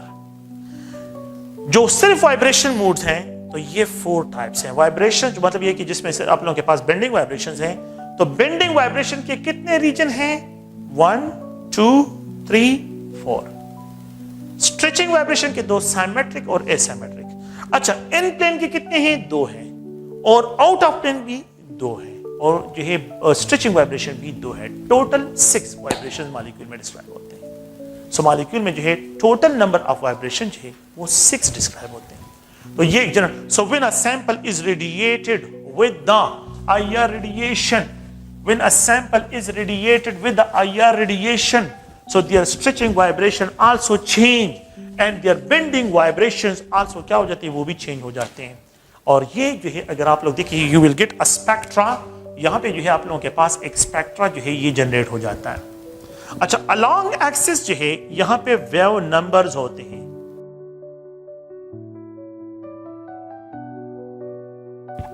यहां पे जो है न्यू बार, अलोंग वाई एक्सिस एब्जॉर्प्शन, तो absorption versus wave number plot होता है। अच्छा, इसको डिवाइड करते हैं, IR जो है स्पेक्ट्रा होता है, इसको डिवाइड करते हैं 2 रीजन में, 600 पर सेंटीमीटर से यहां पे स्टार्ट, और यहां पे 1500 पर सेंटीमीटर, और इससे जो एबव होता है यहां से जो स्टार्ट होता है तो यहां पे 4000 पर सेंटीमीटर तक जो एक्सटेंड होता है। Now this region 600 से 1500 region में, this region in IR is described as a fingerprint region, fingerprint region IR में, और 1500 से जो above region है it is described, इसको जो है functional group region कहते हैं, functional group region, ये functional group region है। Now IR spectrophotometer is a specific technique that is used for the detection of functional group। यहाँ पे ये फिंगरप्रिंट रीजन है, ये फंक्शनल ग्रुप रीजन है। 2 रीजन इसके हैं। फंक्शनल ग्रुप में जो है मोस्टली स्ट्रेचिंग वाइब्रेशन ऑब्जर्व होती है, और फिंगरप्रिंट रीजन में मोस्टली बेंडिंग वाइब्रेशन ऑब्जर्व होती है। अब आप लोग क्या एक्सपेक्ट कर रहे हैं? यहाँ पे इनका वेव नंबर कम, इनका वेव नंबर ज्यादा, it means stretching vibration are more energetic than the bending vibration. The type of vibration which have more energy, stretching have more energy than the bending vibrations. Bending vibrations से जो है इनकी energy ज्यादा होती है, so they have more energy, more frequency, more wave number, short wavelength, and they have less energy, less frequency, less wave number, longer wavelength. So bending vibration longer wavelength पे होते हैं, इनके वेव नंबर कम होते हैं, और जो stretching vibration हो वो हाई एनर्जी के होते हैं, हाई फ्रीक्वेंसी के होते हैं, हाई वेव नंबर्स के डिस्क्राइब होते हैं। तो ये IR रेडिएशंस के लिए यहाँ पे जो है अगर आप लोग देखें, ये इसके जनरल जो है क्या है, स्केचेस जो है उनके लिए डिस्क्राइब करते हैं। ओके, तो आप लोगों ने जो है ज़हन में रखना है, जितना ज्यादा डेप्थ जो है आप लोगों के पास यहाँ पे होगा, द डेप्थ, जो सिग्नल का डेप्थ होगा, इट मींस ये मैक्सिमम एब्जॉर्प्शन कर रहा है, ये ग्रुप जो है मैक्सिमम एब्जॉर्प्शन शो करता है। अच्छा, वो आप लोगों ने जो है बुक में एक टेबल है, और इस टेबल की वैल्यू को आप लोगों ने याद रखना है, ठीक है। इसका कोई जो है ट्रिक है, लेकिन उसकी कैलकुलेशन की तरफ अगर आप लोग जो है ईटा में जाएंगे तो वो ईटा के लिए बहुत ज्यादा टाइम कंज्यूम होगा। तो इसलिए अच्छा है कि आप लोग क्या करें कि आप जो है इस बुक में जो टेबल है और पेज नंबर जो है, इसको पेज नंबर हम जनरली जो है डिस्क्राइब करते हैं, वो पेज नंबर 431 है।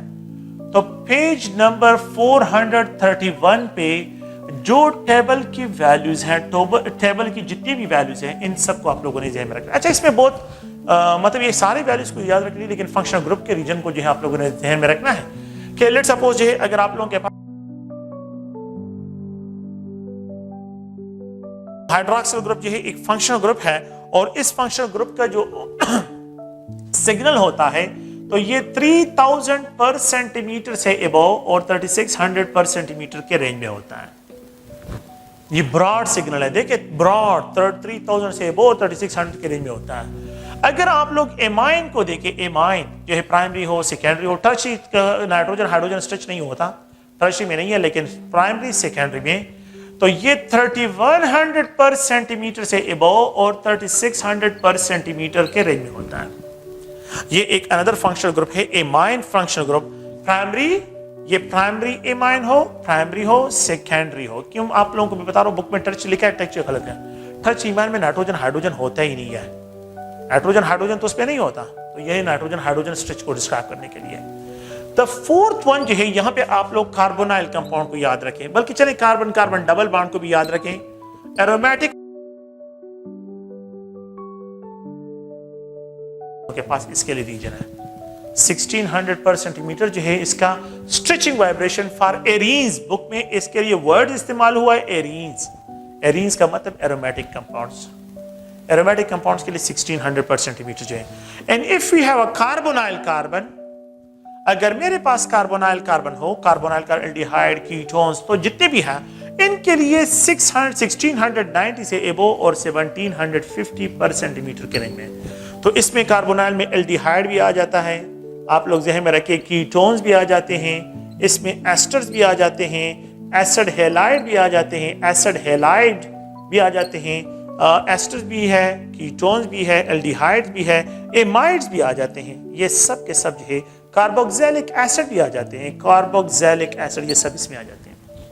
तो इस रीजन में जब भी आप लोगों को सिग्नल अपीयर हो जाए, इसका मतलब है कि इसमें कार्बोनाइल ग्रुप प्रेजेंट है।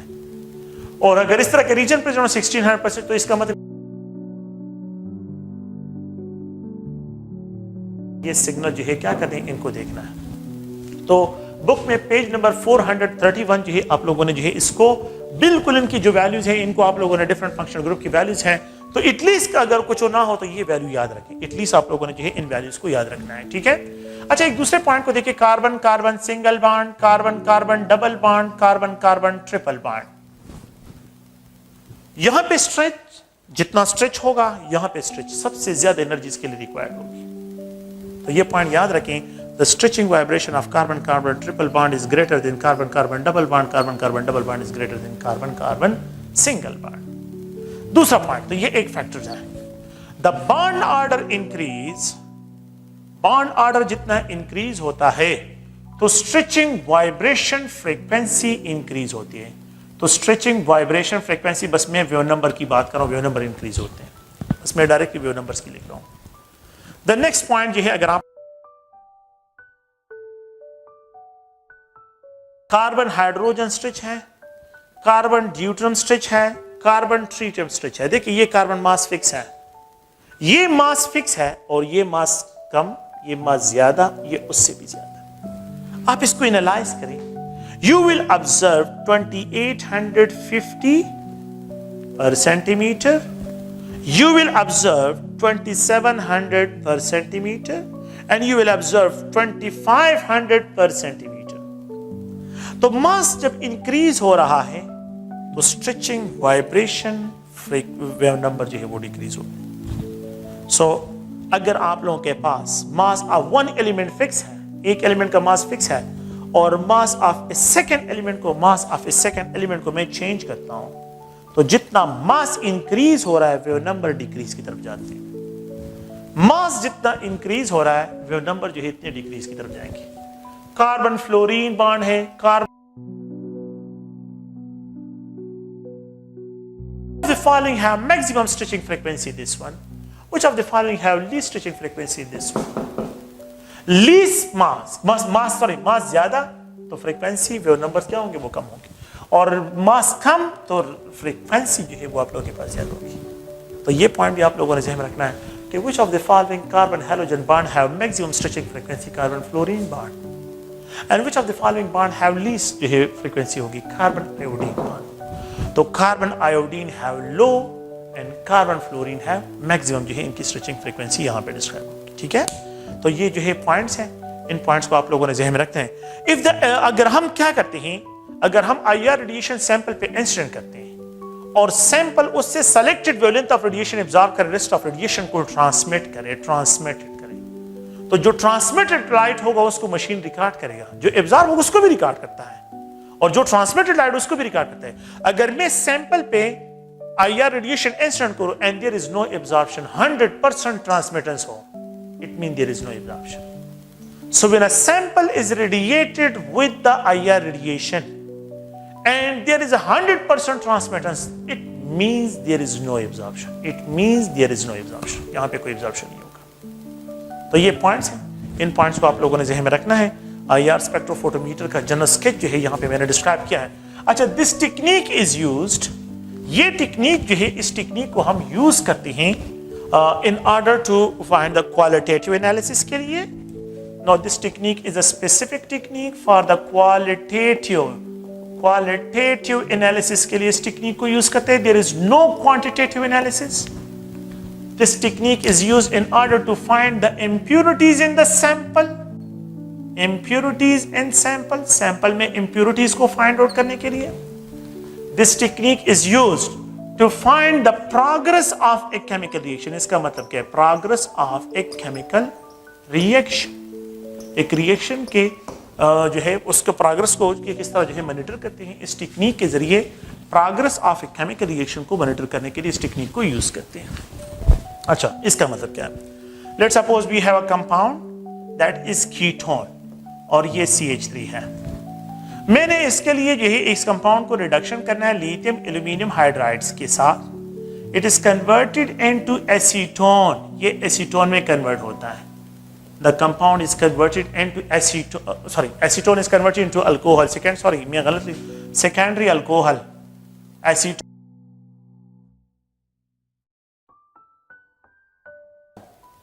मैंने अभी आप लोगों को लिखा है कि हाइड्रोक्सिल ग्रुप जहां पे प्रेजेंट होता है तो सिग्नल 3000 से अबव और यहां पे जो है 3600 पर सेंटीमीटर इस रीजन में। और मैंने फिर यहां पे कार्बोनाइल कंपाउंड को लिखा है, तो कार्बोनाइल कंपाउंड जो अगर कीटोनिक फॉर्म में हो तो इट विल ऑब्जर्व इट 1720 पर सेंटीमीटर। हम जब भी लेबोरेटरी में काम करते हैं तो हम जो स्टार्टिंग मटेरियल होता है स्टूडेंट को कहते हैं यार आप इसका स्पेक्ट्रा लें, तो वो स्पेक्ट्रा IR का स्पेक्ट्रा इसका लेता है इस कंपाउंड का। अच्छा, मैंने इस कंपाउंड का स्पेक्ट्रा लिया, पहले मैंने रिएक्शन अभी स्टार्ट नहीं किया, बिफोर अ केमिकल रिएक्शन मैंने इसका स्पेक्ट्रा लिया, और यहाँ पे जो है एक सिग्नल अपीयर हो गया, ये 2850, ये कार्बन हाइड्रोजन का सिग्नल होता है जो कि हर एक मॉलिक्यूल में प्रेजेंट हो। कार्बन हाइड्रोजन बॉन्ड हर जगह पे प्रेजेंट होता है, ये सिग्नल हर जगह होगा। और फिर उसके बाद जब यहां पे आ जाता हूं तो यहां पे एक और सिग्नल अपीयर होता है 20 पर सेंटीमीटर, ये carbon oxygen double bond stretching. और यहां पे जब अगर मैं आ जाता हूं तो एक और स्ट्रेचिंग वाइब्रेशन है, सॉरी बेंडिंग वाइब्रेशन, ये बेंडिंग वाइब्रेशन है। बेंडिंग वाइब्रेशन मिथाइल के लिए फिक्स है, कोई जरूरत नहीं आप लोगों के लिए, सिर्फ आप लोगों को ये स्पेक्ट्रा समझाना है। 1354 पर सेंटीमीटर पे ये फिक्स वैल्यूज है। ये सिग्नल यहां पे अपीयर होता है बेंडिंग वाइब्रेशन, 3 सिग्नल अपीयर हो गए। अच्छा, ये कीटोनिक है, मुझे पता चल जाता है कि इस रीजन में हो तो कार्बोनाइल है, ये कार्बन हाइड्रोजन तो हर एक ऑर्गेनिक कंपाउंड में, और ये इसका बेंडिंग वाइब्रेशन फिक्स पोजीशन है CH3 का। CH3 बेंडिंग वाइब्रेशन हर जगह पे फिक्स होता है। अब मैं क्या करता हूं, मैंने रिएक्शन कर लिया, मैं देखना चाहता हूं कि जो मेरा एलिक्विड है, जो रिएक्शन है, उससे सैंपल लेता हूं और उसका IR स्पेक्ट्रा लेता हूं। जब IR स्पेक्ट्रा लेता हूं, ये IR, ये अब इस कंपाउंड का कि मेरे पास रिएक्शन हुआ है कि नहीं, तो मैंने क्या करना है जी, यहां पे ये सिग्नल है, एक सिग्नल जो है मेरे पास यहां पे है, ये सिग्नल जो है 2850 वाला बिल्कुल प्रेजेंट, 1354 वाला भी प्रेजेंट। लेकिन इंटरेस्टिंग पॉइंट ये है, अगर ये कंप्लीट हुआ हो तो हाइड्रोक्सिल एब्जॉर्प्शन कहां शो कर रहे हैं? 3000, 3600, 3000 3600। तो यहां से 3000 से एक ब्रॉड सिग्नल जो है 3600 तक एक्सटेंड करके इस तरह सिग्नल अपीयर होगा, इस तरह का पीक अपीयर हो जाएगा, इस तरह का सिग्नल अपीयर हो, ब्रॉड सिग्नल होगा। इसका विड्थ कम है, इसका विड्थ कम है, ये इंटेंस है, लेकिन ये ब्रॉड सिग्नल होगा। This is due to hydrogen bonding. ये जो ब्रॉडिंग इन द सिग्नल आता है तो ये हाइड्रोजन बॉन्डिंग की वजह से होता है, क्योंकि हाइड्रोजन बॉन्डिंग की वजह से प्रोटॉन एक्सचेंज होते हैं तो मशीन उसको सेंस नहीं करता। तो इसी